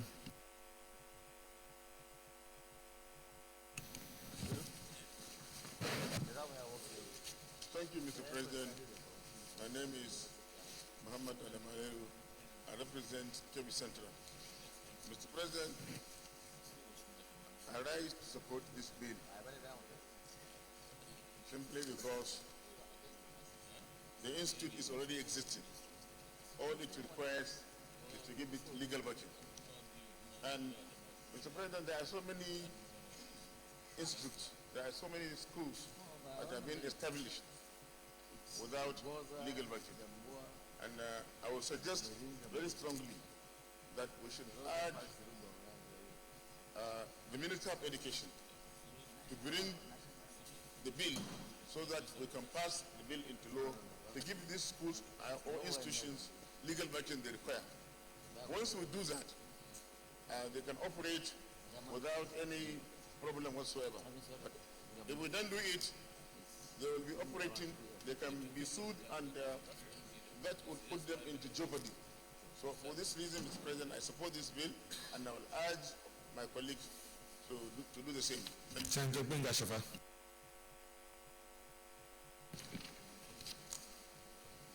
Thank you very much, Mr. President. My distinguished colleagues, I'm Senator Bengashafa from Lagos Senatorial District. I rise to support this very, very important bill in the sense that its counterparts, that is the Air Force Institute of Technology, located in Kaduna, has been functioning because it has a legal backing. I think we should hasten quickly to support the bill and let it go through the second reading so that a legal framework and legal backing can be given to this institute. The institute, apart from performing other functions, is supposed to be involved in research. And when you look at the research element of our education, you'll find out that a lot is lacking. I therefore will urge my colleagues that we should not waste too much time on this bill. The Senate President should put the question, and my members here should please support it wholeheartedly. Thank you. Thank you very much, Senator Bengashafa. I'll now put the questions. Those in favor that this bill be read the second time say aye. Those against say nay. The ayes have it. Clerk of the Senate. Mr. President, distinguished senators, a bill for an act to provide for the establishment of the Nigerian Army Institute of Technology and Environmental Studies and for other matters connected therewith, 2016, second reading.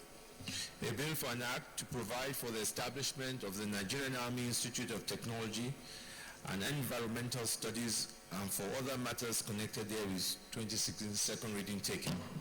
This bill is referred to the Committee on Army and to report back within 4 weeks. I want to thank the sponsor of the bill. This bill is timely and it's long overdue to support the Institute, I think, to go a long way once they got legal backing to do more. Thank you. Leader of the Senate. Mr. President and my distinguished colleagues, the fifth order of the day is the second reading of the Nigerian Political Parties Debate Commission Establishment ETC Bill 2016. Distinguished senators will recall that the bill was read the first time in this chamber on Thursday, the 15th day of October 2016. Mr. President, you may wish to invite Senator Buhari Abdul Fatai to move the motion for the bill to be read the second time. Senator Buhari Abdul Fatai. Thank you, Mr. President. Distinguished colleague, my name is Buhari Abdul Fatai. Mr. President, I feel honored and privileged to lead a debate on the general principle of the bill for an act to establish the Nigerian Political Debate Commission with responsibility for the conduct and organization of public debate for candidates of political parties in Nigeria. This bill was first read on the floor of the Senate on 15th October 2015. Mr. President, distinguished colleagues, this bill is a proposal to give legislative backing for the establishment of commission with responsibility to organize the conduct debate for all the candidates cleared by the Nigerian electoral body to participate in election into the office of the President and Vice President of the Federal Republic of Nigeria and Governor and Deputy Governor of the state. The bill, if considered and passed by this Allo Chamber, will strengthen our democracy and bring it in conformity with the practice in other renowned democracies of the world. In the United States, for example, it has become customary for the main candidate of the two largest political parties, the Republican and the Democrat, to engage in debate. The first United States presidential debate held as far back as 1960, September 26. It was broadcast live and television and radio station with 66 million viewers out of population of 179 million. It was between Senator John F. Kennedy, the Democratic nominee, and Richard Nixon, the Republican nominee. This debate is the de facto election process in the United States. As a result of election are predicated on the candidate performance at the debate. An analogous experience of the crucial indispensability of the electoral debate is the current presidential debate between Hillary Clinton of the Democratic Party and Donald Trump of the Republican Party. The regular debate has enabled the electorate not only to know about the personality of the candidate, but also about their lifestyle, beliefs, reaction to national issues and foreign policy. All this information has informed the electorate on the position to take during elections. In fact, the exposure made possible by the mandatory political debate will definitely save the country of electing a tyrant. Mr. President, distinguished colleagues, this election debate bill, if passed into law, shall be used as sample the candidate knowledge in a wide range of issues, like the detailed analysis of how they intend to drive the economy, foreign, health, and educational policy, among others. One noteworthy area of potential impact of the debate is their capacity for what political scientists call agenda setting. Research has shown that voters learn from debate.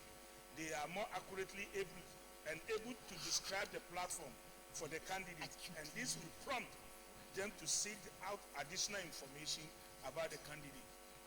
It provides one of the indicators as how the candidate might respond under pressure, as it requires them to be able to think on their feet and be able to respond to unanticipated events. Mr. President, my distinguished colleagues, it also serves as a national job interview for the office, as it gives them opportunity to speak on a wide range of issues. This might be compared to the power conferred on the Senate of the National Assembly under Section 1471 of the 1999 Constitution as amended, to confirm the appointment of minister after nominated by the President, Commander-in-Chief of Nigerian Armed Forces. This gives the people an opportunity through their representative in the National Assembly, especially the Senate, to ask the ministerial nominee a variety of questions in order to test their knowledge on a wide range of issues. And Nigerians have the opportunity to assess their to-be minister at the screening in the Senate. The responses some of the time inform the President of their appropriate designation after confirmation. If the minister that will work under the President and the commissioner that will work under the governor can be adequately assessed by the respective legislative assembly before appointment, it is logically imperative for the President and governor who shoulder more responsibility to be adequately assessed through a formal national debate. Mr. President, distinguished colleagues, anyone who desires to be a governor or president should be confident enough to lay detailed analysis of his or her plan before the electorate. This will offer the electorate the avenue to evaluate candidates, and they will vote along ideological lines rather than ethnic or religious allegiance as it is prevailing in our country today. Mr. President, my distinguished colleague, the idea of public debate has transcended the developed countries of the world. It is now a common practice here in Africa. Kenya political debate, for instance, is mandatory for all presidential hopefuls. Unlike the United States presidential debate that is restricted to only two major political parties, Democrat Party and Republican Party. Other African countries that have imbibed the culture of election debate, including Ghana, Sierra Leone, among others.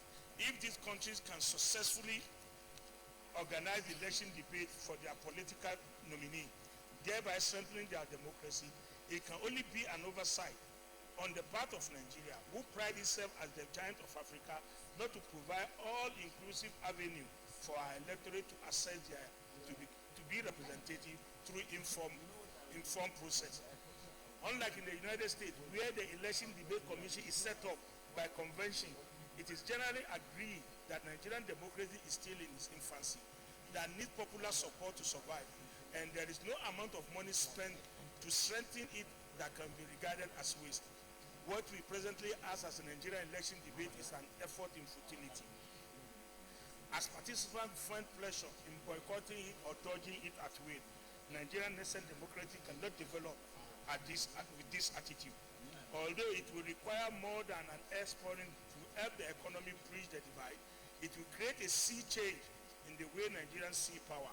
It will offer Nigeria a chance to evaluate candidates so they can vote along policy or ideological line instead of ethnic allegiance, and this will equally lead to the development of strong democratic institutions that will naturalize the patronage system that makes ascending to power so turbulent. In line with our Order 77.3, a compendium is attached for your information. Mr. President, if you remember early 70 and early 80 and early 90 on our campuses, you will see we have what is called debate or manifesto night in Nigerian university. Anybody that is aspiring to be a student leader go through this process, and that is the time most students decide whom they are going to vote for. In the last 16 months, Mr. President, the American people have been going through the process of their election that is coming up in 8th of November. Mr. President, through the primary up to this time, the two flag bearer emerged, which is Hillary Clinton for the Democrat and then Donald Trump for the Republican. They've gone through the rigor.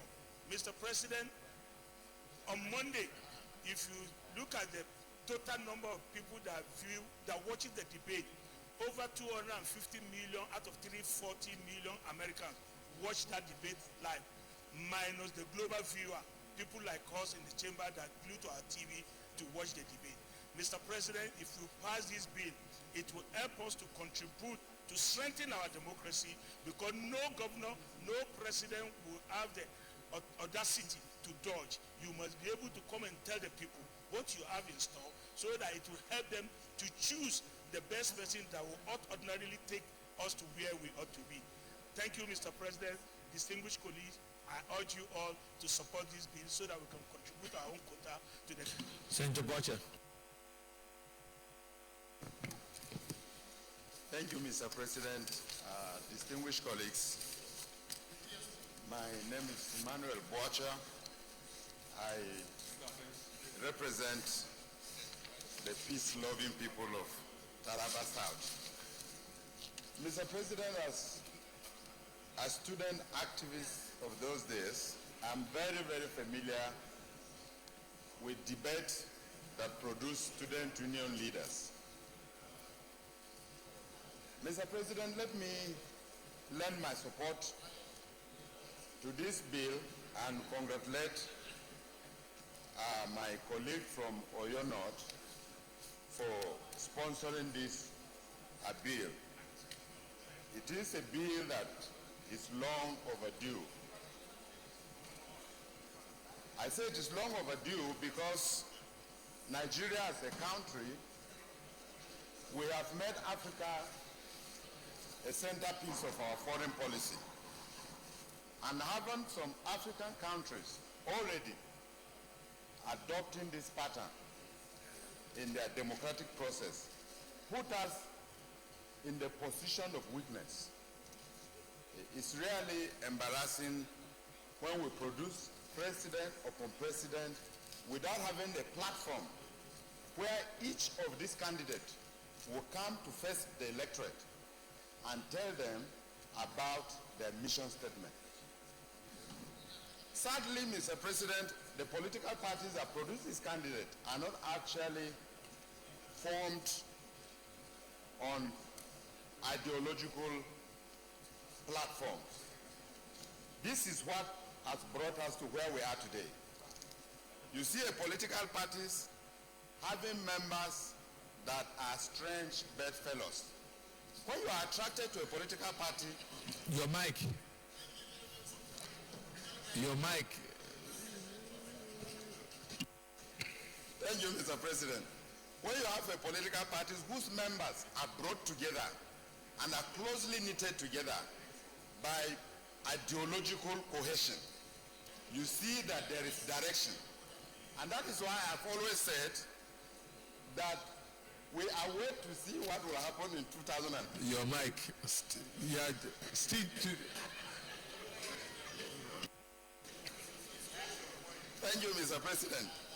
So I think it is overdue for us to organize to ensure that we have a law in place that makes it mandatory for candidates of political parties to face each other one-on-one and tell the nation what they have in stock for the nation.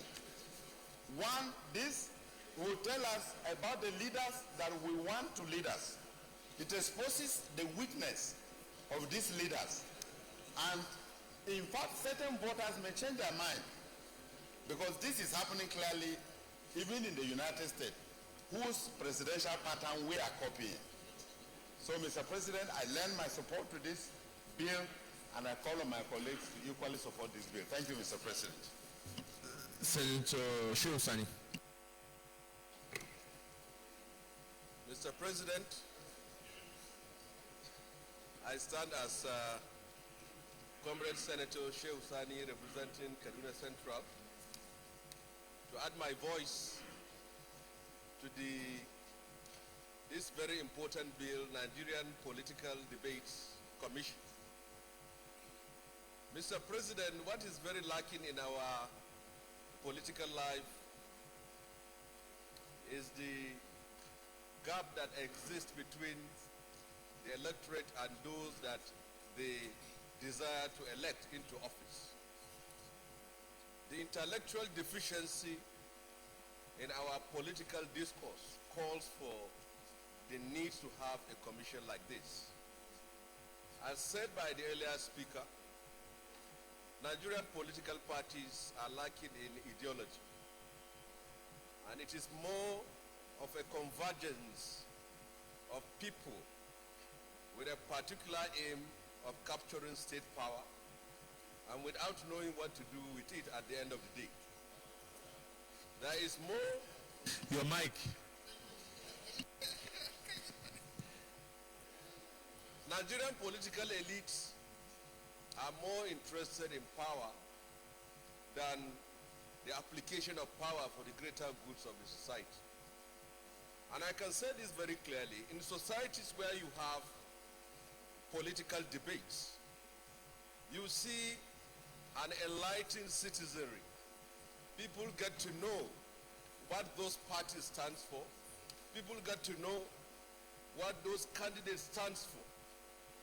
You see in countries for which democracy have taken very strong roots, when you say conservative party, you know this party comes from the right. When you say a progressive party, you know it comes from the left. When you say a Labour Party, you know what it stands for. When you say a Republican Party, you know what it stands for.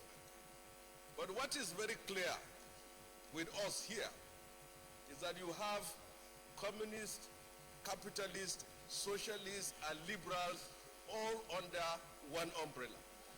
And when it comes to standing for an issue or policies, you see conflicting positions and contradictions as it is. As I can't imagine if you said you are a progressive and you are inclined to leftist tendencies and you see you espousing positions and views that are conservative. That is very wrong. So I believe the essence of this bill is to have an institution that will make it institutional for each and every one of us to present himself to the public, not just working towards getting the tickets from primary elections, but presenting yourself to the public for them to know of what asset you are made of and what liability you can be to a state. Thank you very much. A former governor, former presidential candidate, Senator Kwankwaso, Kano Central.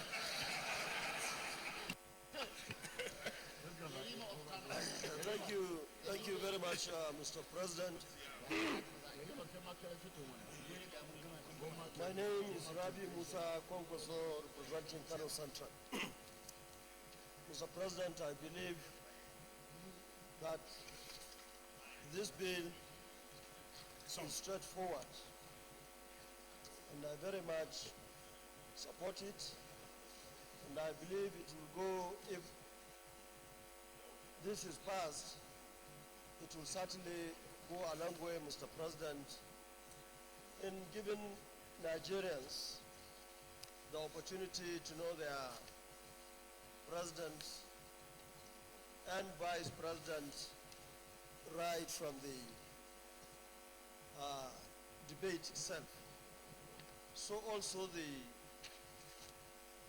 governors and deputy governors in the various states.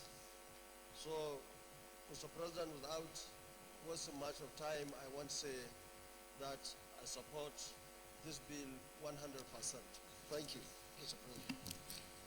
President. Distinguished Senator Ben Bruce.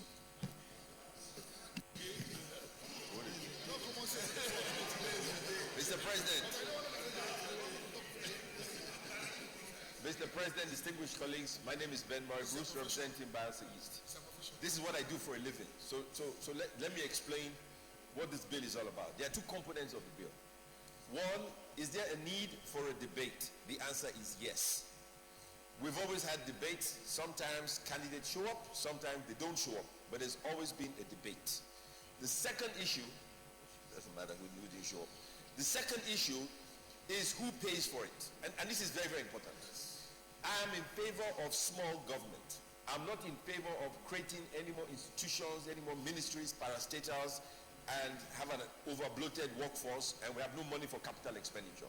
So here's what I propose. Now, I don't know how this will work. Do we need a debate? Yes. Must we have a debate? Yes. Who is to pay for it? The private sector. TV channels can pay for it, and they are happy to pay for it. They are happy to organize it. If government was to organize a debate, and I was not in government, I would be reluctant to participate in the debate because you could rig the debate. Debates can be rigged against their enemies. So I, as a candidate, will be not happy to participate in a debate organized by a government I'm not a part of. Now, if I was in government, I'll be happy to participate in debate against my enemy.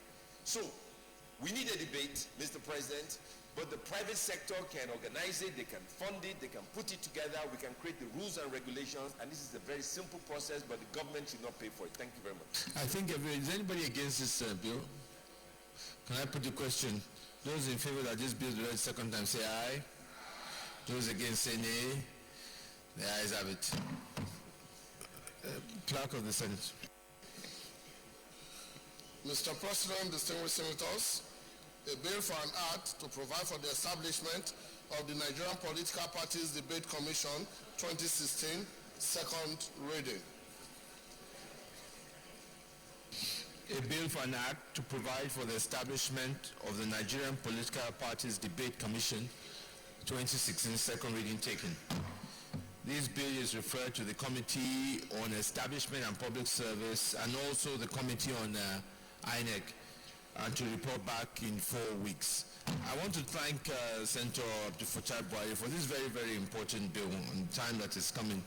I think a lot of us will agree with us as our democratic process continues to grow. We must develop and strengthen our institutions and provide our support. And I think it gives an opportunity for candidates to sell themselves and for our people to also know more about people who aspire for certain elective positions, as is done in all over the world. So I thank you and commend you for that. And I hope the committees will work very quickly. For some of my colleagues that I did not call, I didn't see, some of you I didn't see as either aspiring to be any of these candidates. So Leader of the Senate. Mr. President and my distinguished colleagues, the sixth order of the day is the second reading of the National Research and Innovation Establishment ETC Bill 2016.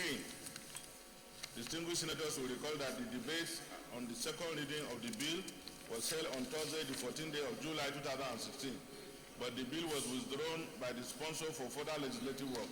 The bill is now ready for second reading.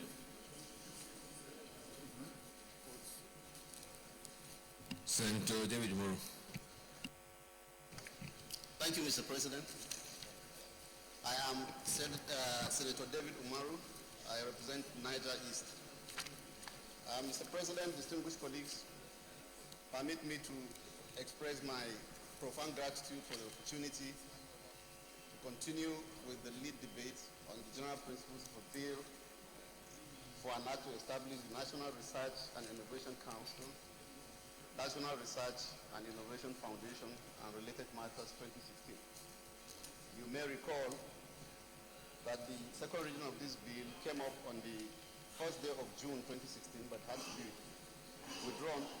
deferred at my instance due to certain genuine concerns of some of my distinguished colleagues regarding the actual intendment of an implication of the bill on existing research laws and institutions in Nigeria. In particular, it was canvassed that the passage of this bill will amount to duplication of research efforts and in fact do more harm to existing research institutions in the country. While I sincerely commend my distinguished colleagues for the attention given to the bill and the ensuing robust contributions it attracted, I would like to use this opportunity to address some of these concerns. Before I do that, Mr. President, distinguished colleagues, I would like to indicate that, show my gratitude to the distinguished colleagues that I had the opportunity to speak and discuss with them on the intendment of this bill. And I have the support of about 70 senators who have agreed to sponsor this bill.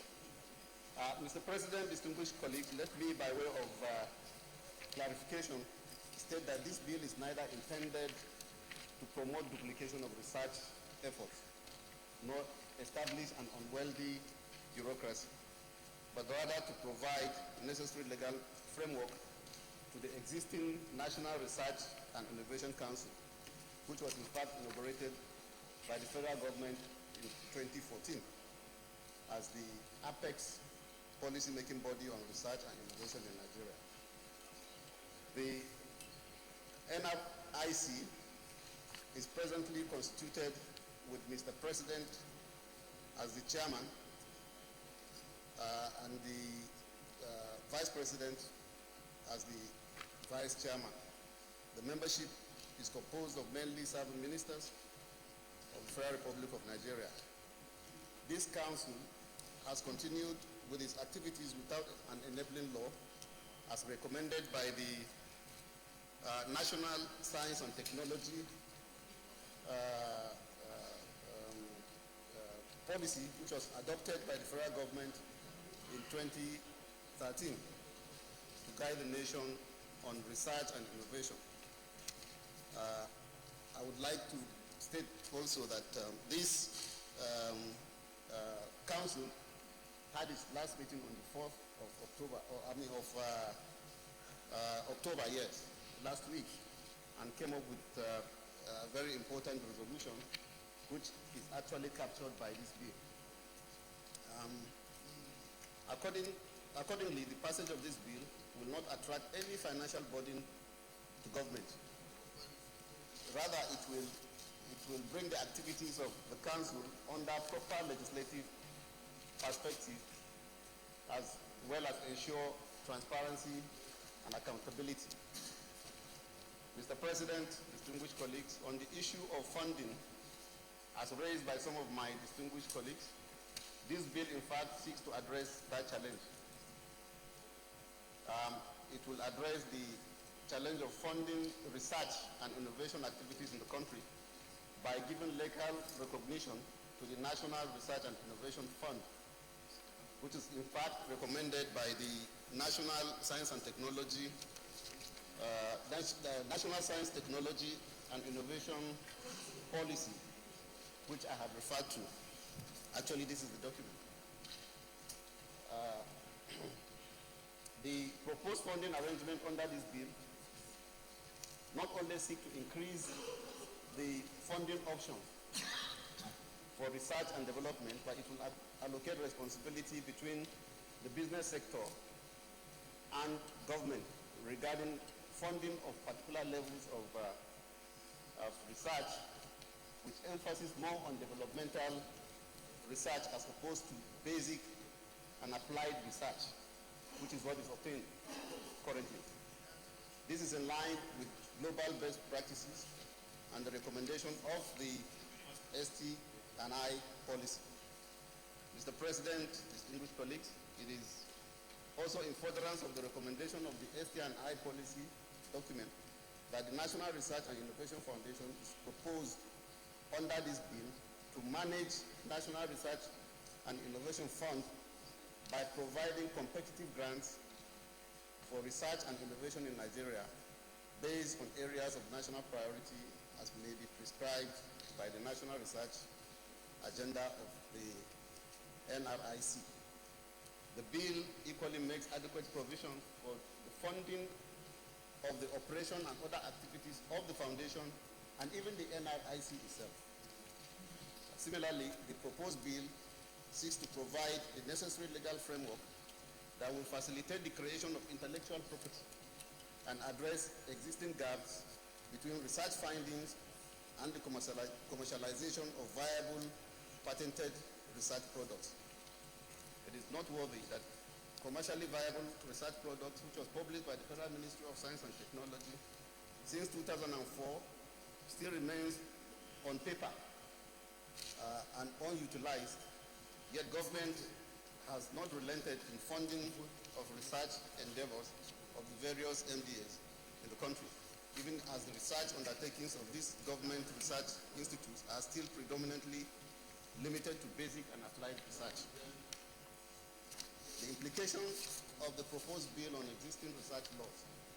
Mr. President, distinguished colleagues, the provision of this bill are based on the recommendation, again, of the National Science and Technology Innovation Policy 2012. As such, the National Research and Innovation Council and the other structures provided by the bill are not in conflict with existing research laws and institutions in Nigeria. The National Research and Innovation Council is expected to drive national research and development on all fronts, while preserving and respecting the individual mandates and responsibilities of the line ministries and agencies of government. Principally, the National Research and Innovation Council, which is under the chairmanship of the President and Commander-in-Chief of the Armed Forces, has a statutory mandate to, among other things, set national priorities on research in the country, set directions to coordinate research and development activities in line with national priorities. Accordingly, while the various research institutes will continue to exist and their individual mandates respected, their research activities will be guided by the research priorities of the nation as may be prescribed by the NRIC through a national research agenda. With respect to the role of the Federal Ministry of Science and Technology, it is important to state that in line with the recommendation of the said Science, Technology and Innovation Policy, the Federal Ministry of Science and Technology shall remain a service ministry of government with the mandate to interact with all relevant agencies and organizations while sanitizing and promoting the application of the science, technology, and innovation in all sectors of this economy. Structure of the bill. Section 1 establishes the National Research and Innovation Council with its operational and financial platforms, i.e. National Research and Innovation Foundation, Section 6, and National Research and Innovation Fund, Section 7. In conclusion, Mr. President, distinguished colleagues, in compliance with orders 77 Rule 3, Senate Standing Orders 2015 as amended, a compendium of the financial implications of the proposed bill is attached here for general information of the distinguished senators. may I, Mr. President, by way of information, inform this distinguished Senate that I have been in touch with the Minister of Science and Technology, and we have been working very closely with the Chairman Committee of Science and Technology on this very important bill.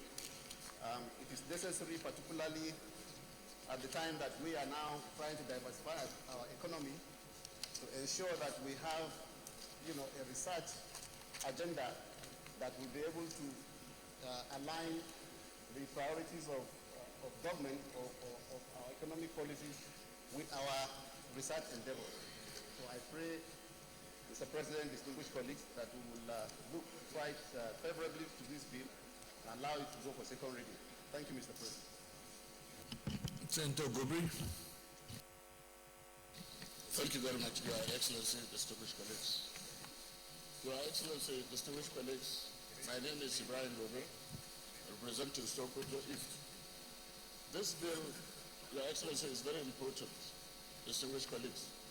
It does not require much discussion. Why? Because Nigeria currently is lacking so much agencies that are making research and development. And this is an area where a lot of money must be pumped so that we can be able to be out of the present predicament. Nigeria needs Research and Development Council simply because some of the items that will come out from that research will even aid us in getting out of this recession. So because of that, Your Excellency, distinguished colleagues, I support the bill and I want it to have a speedy passage. Thank you very much. Anybody against this? Let me put the question. Those in favor that the bill be read second time, say aye. Those against, say nay. The ayes have it. Clerk of the Senate. Mr. President, distinguished senators, a bill for an act to provide for the establishment of the National Research and Innovation Council, National Research and Innovation Foundation, and matters related thereto, 2016, second reading. A bill for an act to provide for the establishment of the National Research and Innovation Council, National Research and Innovation Foundation, and matters related thereto, 2016, second reading taken. This bill is referred to the Committee on Science and Technology and Judiciary. Report back in 4 weeks. Leader of the Senate. Mr. President and my distinguished colleagues, the seventh order of the day is the second reading of the Industrial Revolution Bill 2016. Distinguished senators will recall that the bill was read the first time in this chamber Wednesday, 14 October 2015. Mr. President, you may wish to invite distinguished Senator Albert Bassi to move the motion for the bill to be read the second time. Senator Albert.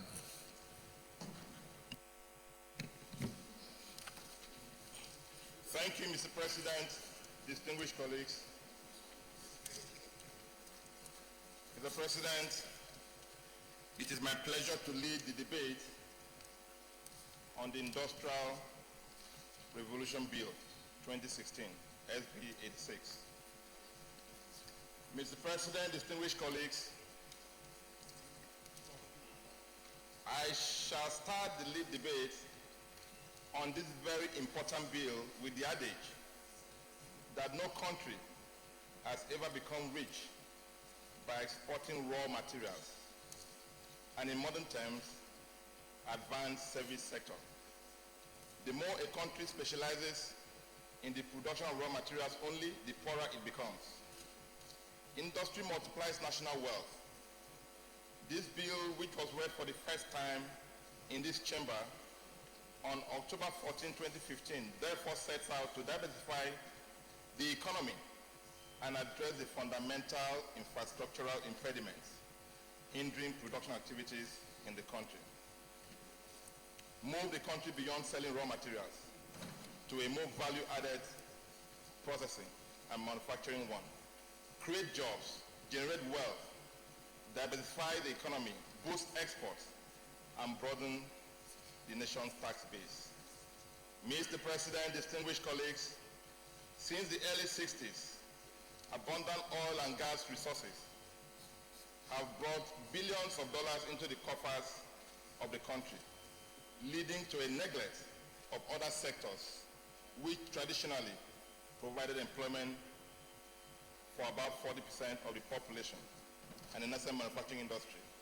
Revenues from oil have hampered efforts to diversify the economy, leading to economic stagnation and recently economic recession, which has brought about this all-important legislation.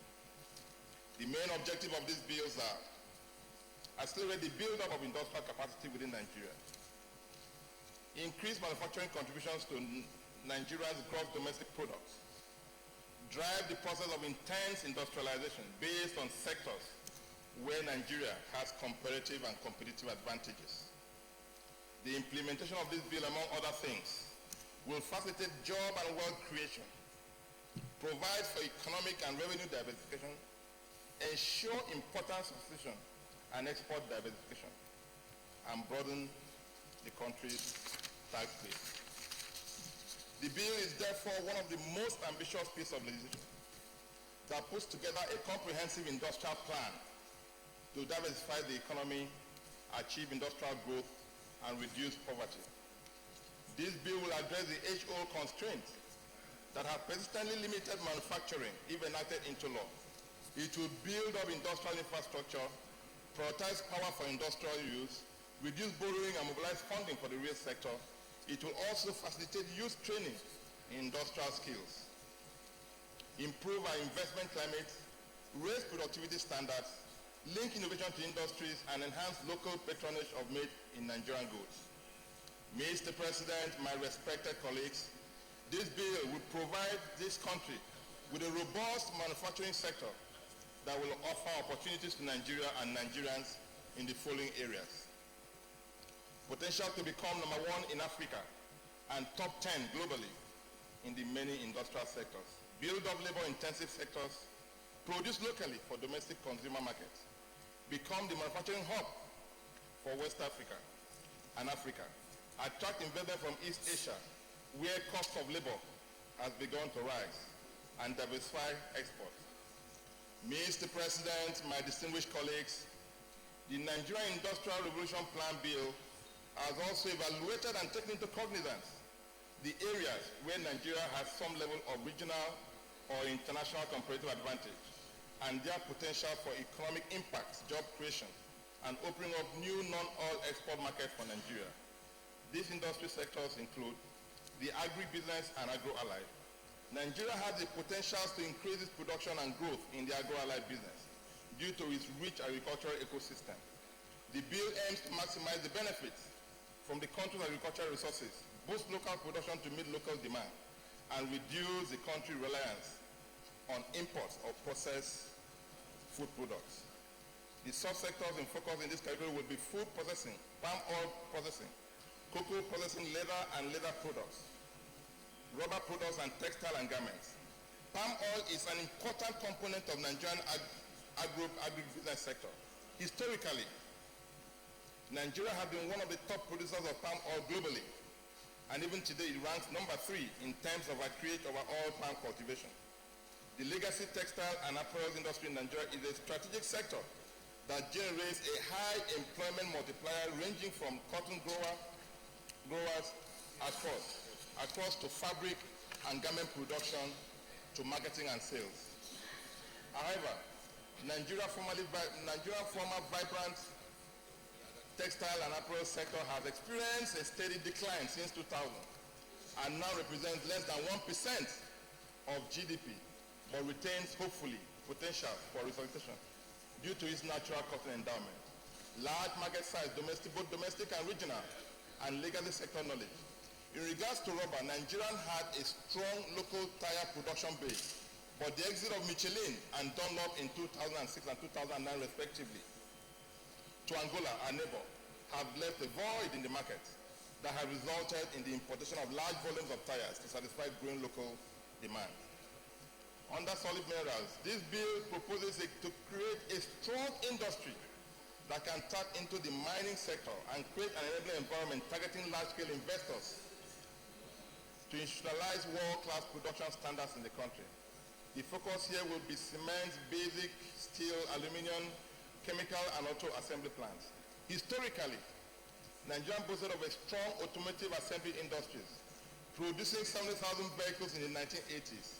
However, The industry declined rapidly by the 1990s and has been steadily diminishing, with production level at 2,000 or less vehicles per year. The case for a competitive auto assembly industry, however, is strong. Nigeria has a large population base with significant latent demand and a growing middle class. This bill is also geared towards revamping the automobile industry to curtail the smuggling of fairly used vehicles through our seeming porous borders. Oil and gas-related industry. Significant hydrocarbon reserve provides the foundation for Nigeria to build competitive oil and gas-driven industry using the country's gas resources. The focus here shall be on petrochemicals, fertilizers, methanol, and plastics. The petrochemical subsector, grounded on Nigeria's large gas endowment, is an increasingly significant part of Nigerian oil and gas sector. For years, petrochemical industries underperformed as the majority of petrochemicals were produced by NNPC in their LMA plants. Prior to 2006 privatization, the plant was plagued by production issues and did not achieve over 23% capacity utilization in the final 3 years of NNPC ownership. But in 2006, the Indorama Group acquired LMA plants and became his chief investor.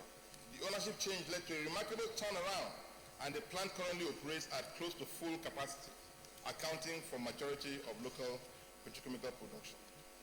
Construction light manufacturing and services. Significant opportunities also exist in the local market, driven by Nigeria's large consumer population, business demands and infrastructural needs.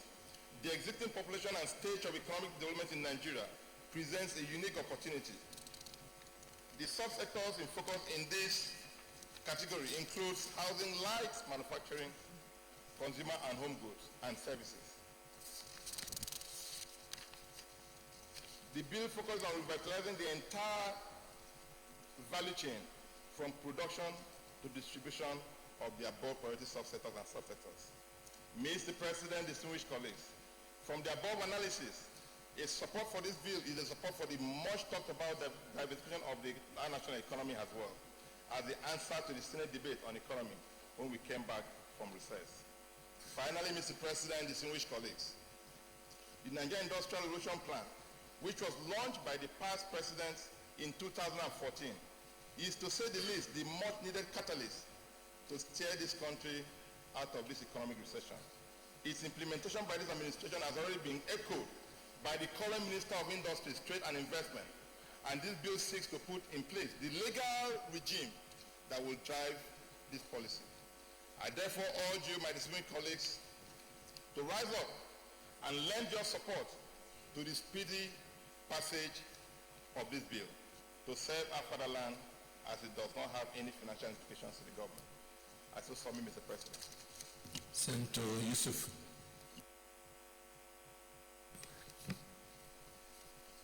Thank you, Mr. President, my most distinguished colleagues. I'm Yusuf from Taraba Central. This bill cannot come at a much better time than this time. From 1966 up till today, this country has failed to diversify the economic base of this country. Hitherto, we had groundnuts, cotton, cocoa, palm oil, palm kernel, rubber, and with the advent of oil, which has brought so much revenue, we failed to create the industrial base of these raw materials that we have developed. And because they have not attracted good prices, the farming of those products have actually gone down. So, Mr. President, this bill, I support it, and I urge other colleagues of mine to support it, because it is a bill that will take us into serious issues of diversification, and we can expand our economic base. Thank you very much. I so support. Anybody against this bill? The questions. Those in favor of this bill be read the second time, say aye. Those against, say nay. The ayes have it. Clerk will say this. Mr. President, distinguished senators, a bill for an act to provide for the rapid build-up of industrial capacity in Nigeria and promote competitiveness of Nigerian manufactured goods and other related matters, 2016, second reading. A bill for an act to provide for the rapid build-up of industrial capacity in Nigeria and promote competitiveness of Nigeria's manufactured goods and other related matters, 2016, second reading taken. This bill is referred to the Committee on Industries and to report back in 4 weeks. I want to thank Senator Abad Akpan for that bill. This will be very, very important bill, not only in the area of ensuring that we continue to strengthen the industrial sector, but to ensure that we will have the laws to back some of our policies so that there's consistency and there's predictability with regards to some of our industrial policies. Thank you. Leader of the Senate. Mr. President, I apply that we stand down the 8th order of the day to another legislative day. I so move. Mr. President, I rise to support the motion that we stand down the 8th order of the day to the next legislative date. I so support. Distinguished colleagues, those in favor that we stand down the 8th order of the day to another legislative day, say aye. Those against, say nay. The ayes have it. Leader of the Senate. Mr. President and my distinguished colleagues, the 9th order of the day is the second reading of the Federal Polytechnic Act, Cap F17, Laws of the Federation of Nigeria, 2004, Amendment Bill 2016. Distinguished senators will recall that the bill was read the first time in this chamber on Wednesday, the 23rd day of March, 2016. Mr. President, you may wish to invite distinguished Senator Ali Wakili, MNI, to move the motion for the bill to be read the second time. I so move.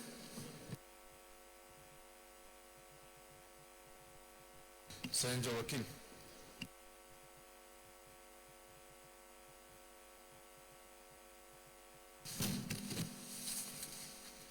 Your Excellency, sir, distinguished senators, my name is Senator Malam Ali Wakili, MNI. I represent Bauchi South in this Senate. Mr. President, distinguished colleagues, I am very grateful for the opportunity to present the lead debate on the general principles of the bill for an act to amend the Federal Polytechnic Act, Cap F17, and for other related matters. Mr. President, my highly esteemed colleagues, the objective of the polytechnic education in Nigeria was first outlined in the Federal Polytechnic Act of 1979 as to provide full-time courses in technology, applied science management, and other fields of applied learning relevant to the needs of the development of Nigeria in the area of industrial and agricultural production and distribution, and for research in the development and adaptation of techniques, and to make provisions for the general administration of such polytechnics. The Federal Polytechnic Act of 1979 has been amended a few times in the past to address identified weaknesses, with the significant amendments occurring in 1987, 1993, and 2004.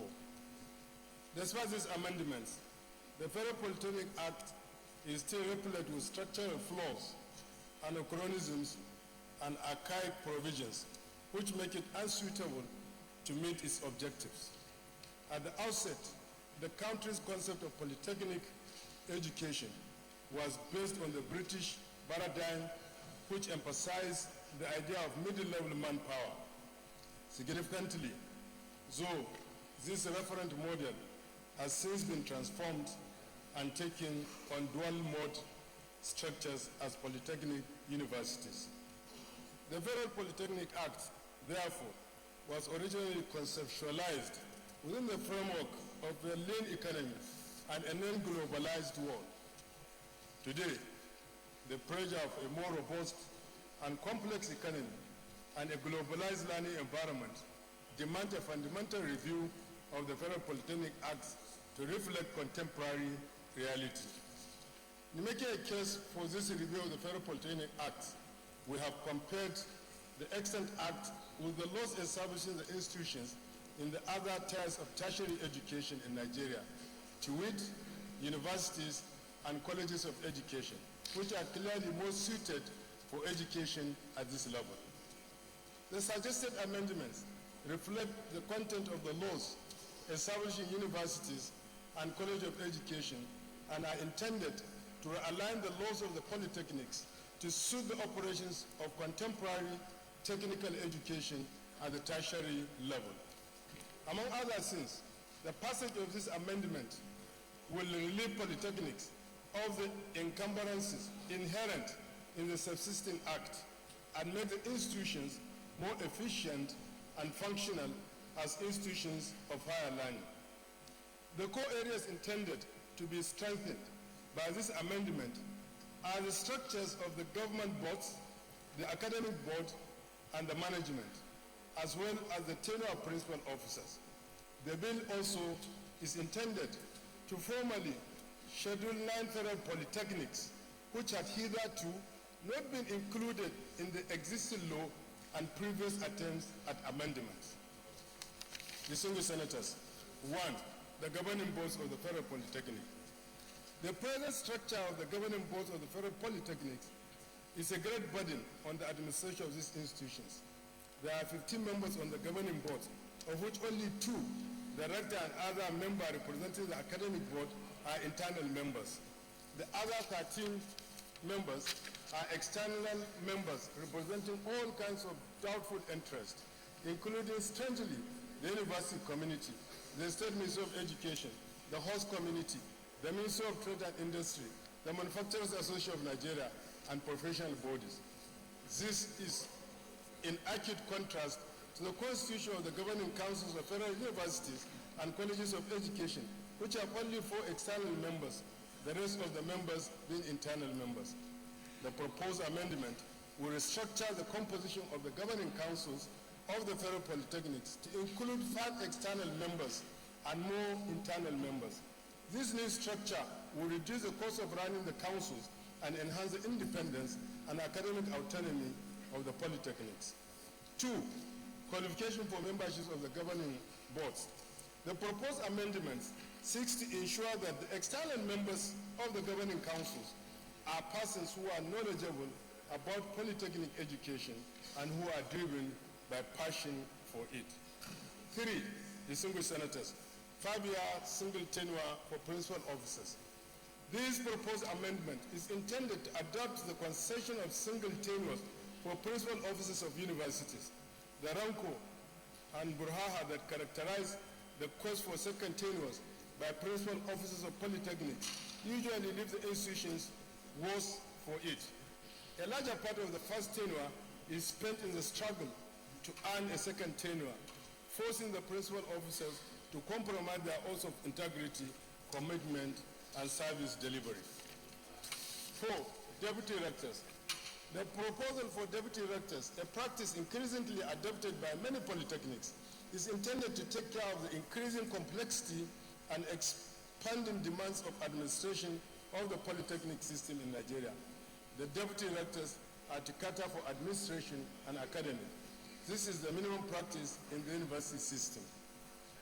5. Membership of the academic board. The academic board is vested with the highest authority in academic matters in the polytechnics. In the Excellent Act, membership of the academic board is restricted to heads of departments who are appointed by the rector. This arrangement has rendered the academic board, in many instances, ineffective as a tool for ensuring checks and balance in the system. The amendment seeks to include all chief lecturers in the membership of the academic board. Thus, the academic board will be a platform for more robust intellectual engagement, thoroughly diversified, and possessive of healthy intellectual freedom and independence. 6. Establishment of the congregation. The amendment seeks to also include the establishment of a congregation made up of both academic and senior non-teaching staff of the polytechnic. It shall meet at least once in a year that will provide a platform for interaction between the major stakeholders of the institution. 7. The inclusion of 9 polytechnics in the first schedule of the Principal Act. Distinguished Senators, we may wish to know that these 9 polytechnics have been existing without an enabling law. You know, unlike the universities, the federal polytechnics have only one law that is regulating them, and these polytechnics are not included. The amendments, therefore, sir, seeks to include the following 9 polytechnics in the first schedule of the Principal Act: the Federal Polytechnic Auchi, the Federal Polytechnic Bali, the Federal Polytechnic Ikoye, Hussein Adam Federal Polytechnic Kazaure, Waziri Umar Federal Polytechnic Birninkebi, Federal Polytechnic Ukana, Federal Polytechnic Ileuji, Federal Polytechnic Oil and Gas Boni, National Institute of Construction Technology Uromi. This inclusion will confirm the federal government's proprietorship of these polytechnics. Distinguished senators, Mr. President, sir, Your Excellency, the proposed amendment has no known cost implication for the taxpayer. On the other hand, when it comes into implementation, the revised act will actually reduce the running cost of polytechnics. For instance, the significant financial burden of hosting governing council meetings will be reasonably reduced as the extra expenditure when external members will have been saved. Your Excellency, I urge you to support this bill, my distinguished senators. I will urge that in the spirit that this bill was here with the 7th Assembly, it has gone all through the process, through the instrumentality of late comrade Senator Uche Chikumereji. The only thing we can do to his memory is to put, Your Excellency, is to put the thing to question, and we pass it as requested. Thank you, Your Excellency, and distinguished Senator. Deputy Leader. Well, Mr. President and my distinguished colleague, I was just going to say that this is a very straightforward bill, ably presented by distinguished Senator Ali Wakili, and all it seeks to do is to regularize the legal existence of the polytechnics mentioned in the schedule as initiated by him. And I think that it does not call for any debate. I'm not so sure that any senator will oppose regularizing what has been irregular for the past period of time. So I will urge that my colleagues support, and then we put this matter into question. Is there anybody against this bill? Put the question. Those in favor that this bill be read the second time, say aye. Those against, say nay. The ayes have it. Clerk of the Senate. Mr. President, distinguished senators, the bill for an act to amend the Federal Polytechnics Act and for other related matters 2016, second reading. A bill for an act to amend the Federal Polytechnic Act and for other related matters 2016, second reading. Taken. This bill is referred to the Committee on Tertiary Institutions and TED Fund. Report back in 4 weeks. Thank you. Leader of the Senate. Mr. President and my distinguished colleague, I crave the indulgence of my colleagues to take the 10th order of the day, which is very important too. The 10th order of the day is the second reading of the National Drug Law Enforcement Agency Act, N30, Laws of the Federation 2004, Amendment Bill 2016. Distinguished senators will recall that the bill was read the first time in this chamber on Wednesday, the 12th day of August 2015. Mr. President, you may wish to invite distinguished Senator Olugbenga Ashafa to move the motion for the bill to be read the second time. Senator Olugbenga Ashafa.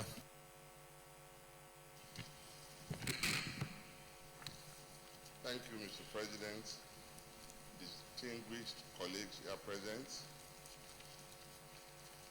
Mr. President, distinguished colleagues, I am honored and privileged to present to you the lead debate on the bill for an act to amend the National Law Enforcement Agency Act, Cap N30, Law of the Federation of Nigeria 2004.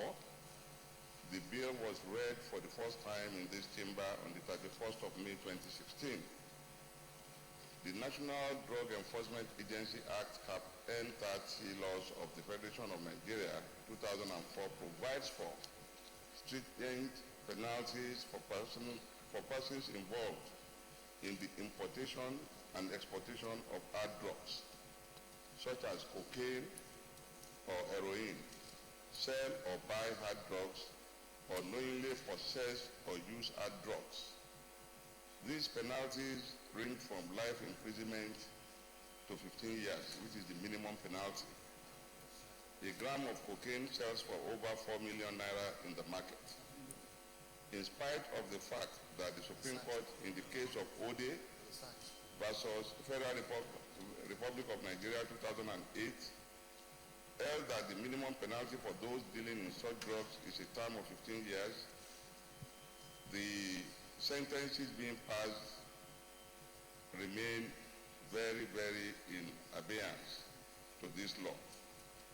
The Act specifically stipulates the maximum sentence of life imprisonment and minimum sentence of 15 years imprisonment for the above-mentioned offenses in the Act.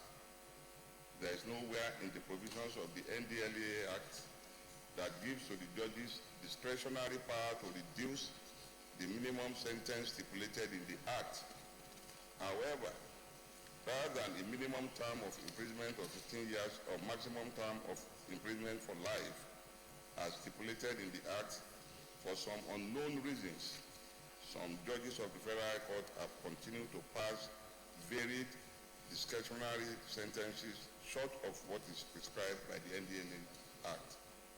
Mr. President, distinguished colleagues, allow me to provide you with some cases in which the Federal High Court have found accused persons guilty of an offense under the NDLEA Act, and in clear disregard of the provisions of the NDLEA Act, lesser sentences were imposed. A welder, Shola Adeiton, 32, and a scavenger, Bello Adams, 37, was sentenced to 5 and 2 years imprisonment respectively for dealing in cocaine and marijuana. The judgment of the court was published online in Tribune newspaper of September 27, 2016. A 19-year-old Pakistani, Ifkar Aslan, was in 2015 sentenced to 18 months in prison by Justice of the Federal High Court, Lagos, for importing 25.4 kg of heroin. This was published in Premium Times online newspaper of July 19, 2015. A 38-year-old businessman, Chibueze Onedigo, in 2015 was sentenced to 10 years in prison by Federal High Court in Lagos for drug trafficking.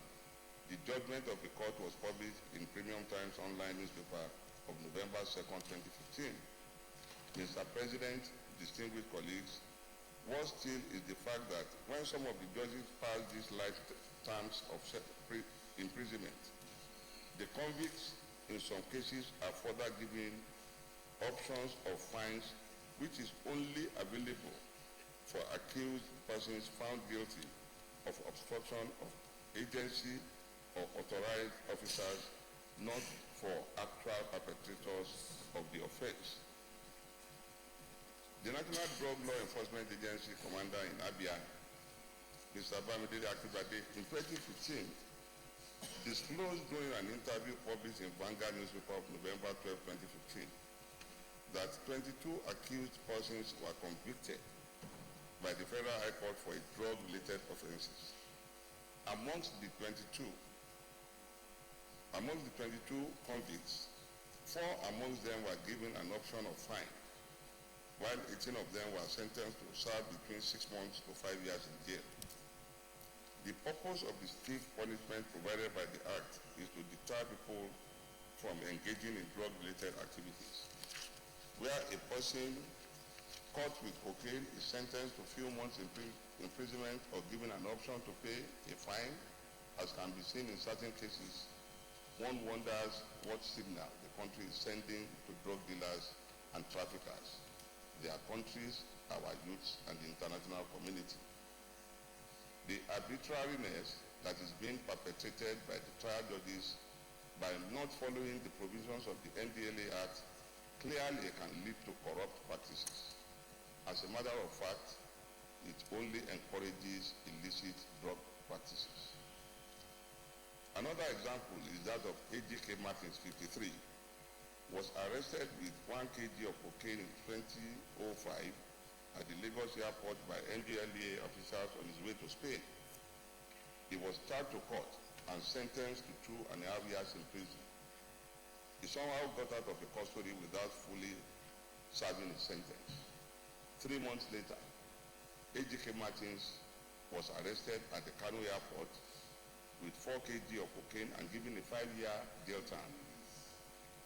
On completion of his 5-year jail term, AGK Martins was rearrested by NDLA officials at the gate of the Kano prison and taken to Lagos to complete his initial jail term. This was published in Premium Times online newspaper of May 18, 2015. This is the kind of problem created, as many people believe that even if they are caught and sentenced today, they will be out in no time. The deterrent nature of the punishment which the NDLA Act seeks to provide is therefore defeated. Mr. President, distinguished colleagues, you may have noticed that there has been a phenomenal increase in the number of drug couriers apprehended at our airports. This is a direct consequence of these unholy sentences adopted by some judges. The government of NDLA could appeal these obvious cases of unwholesomeness being perpetrated by these judges, but the process is very long, tedious and expensive as the cases go right up to the Supreme Court, meaning that they could take up to 7 to 10 years for final adjudication. Mr. President, distinguished colleagues, the proposed amendment will close any loophole by having a clear, unambiguous, and unequivocal provision that judges cannot vary the sentences provided by the Act by reducing the penalties or giving option of fines, which the NDLA Act has not provided. As the news of these life sentences spread, more people are encouraged to go into the drug trade. Hence, the phenomenal rise in the number of youths engaged in the illicit abuse of narcotic substances, and of course, this also contributes to the negative image of our country in the international community. There is equally a minor but significant error in the Principal Act. The word heroin was misspelled as heroin. The two words mean different things and are not synonymous. An amendment is therefore being proposed to change the word heroine, which means a female protagonist in a work of fiction or female hero, to heroin, which means an addictive narcotic derived from morphine, which is intended in the Act. The last amendment being sought concerns the penalty for obstructing the agency or authorized officers of the agency in the exercise of any of the powers conferred on the agency. The Principal Act imposes a term of imprisonment not exceeding 5 years or to a fine of 20,000 or both. The amendment is seeking to increase the option of fine from 20,000 to 100,000 because the economic reality in Nigeria today has rendered the 20,000 fine paltry and unrealistic.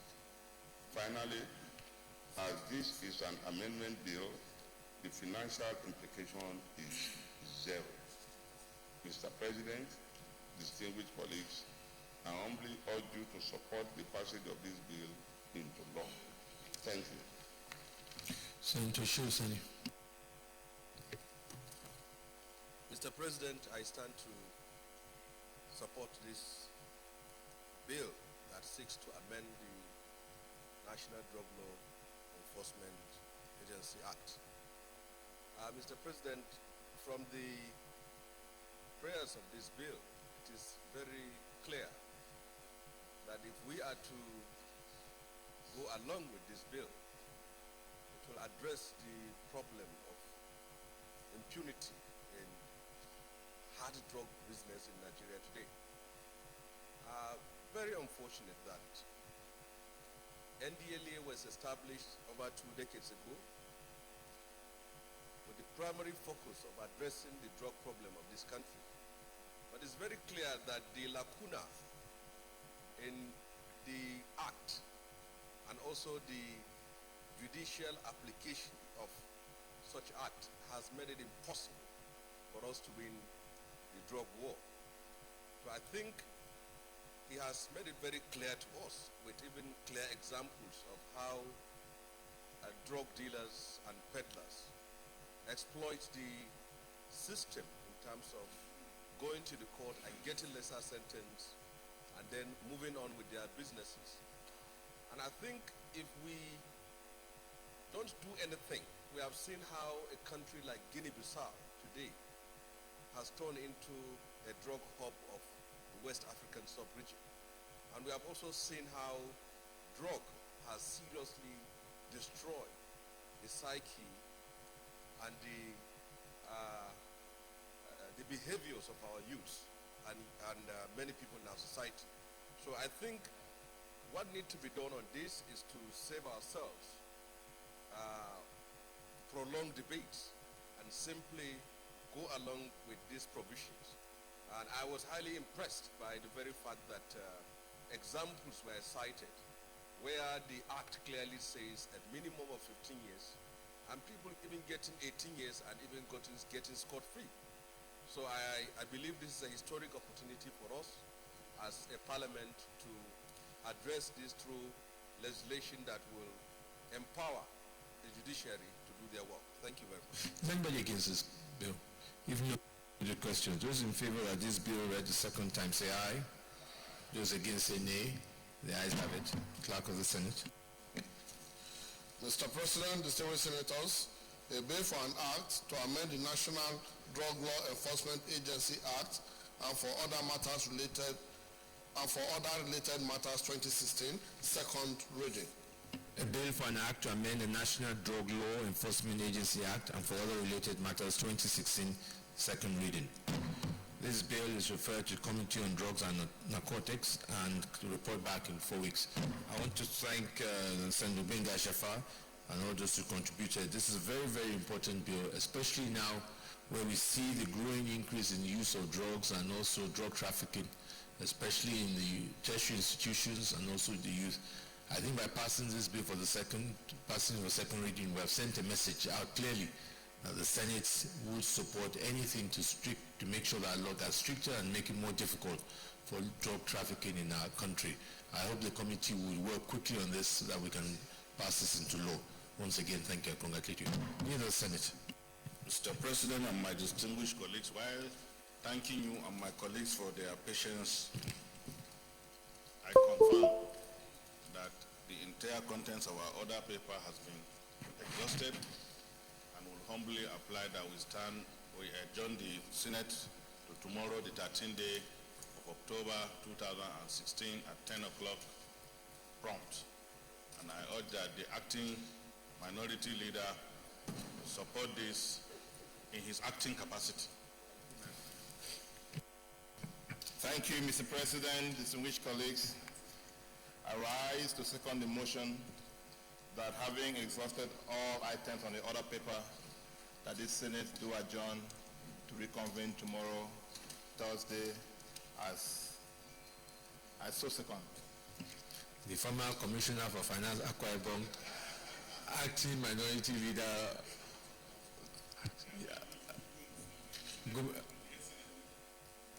the leader says he's only acting.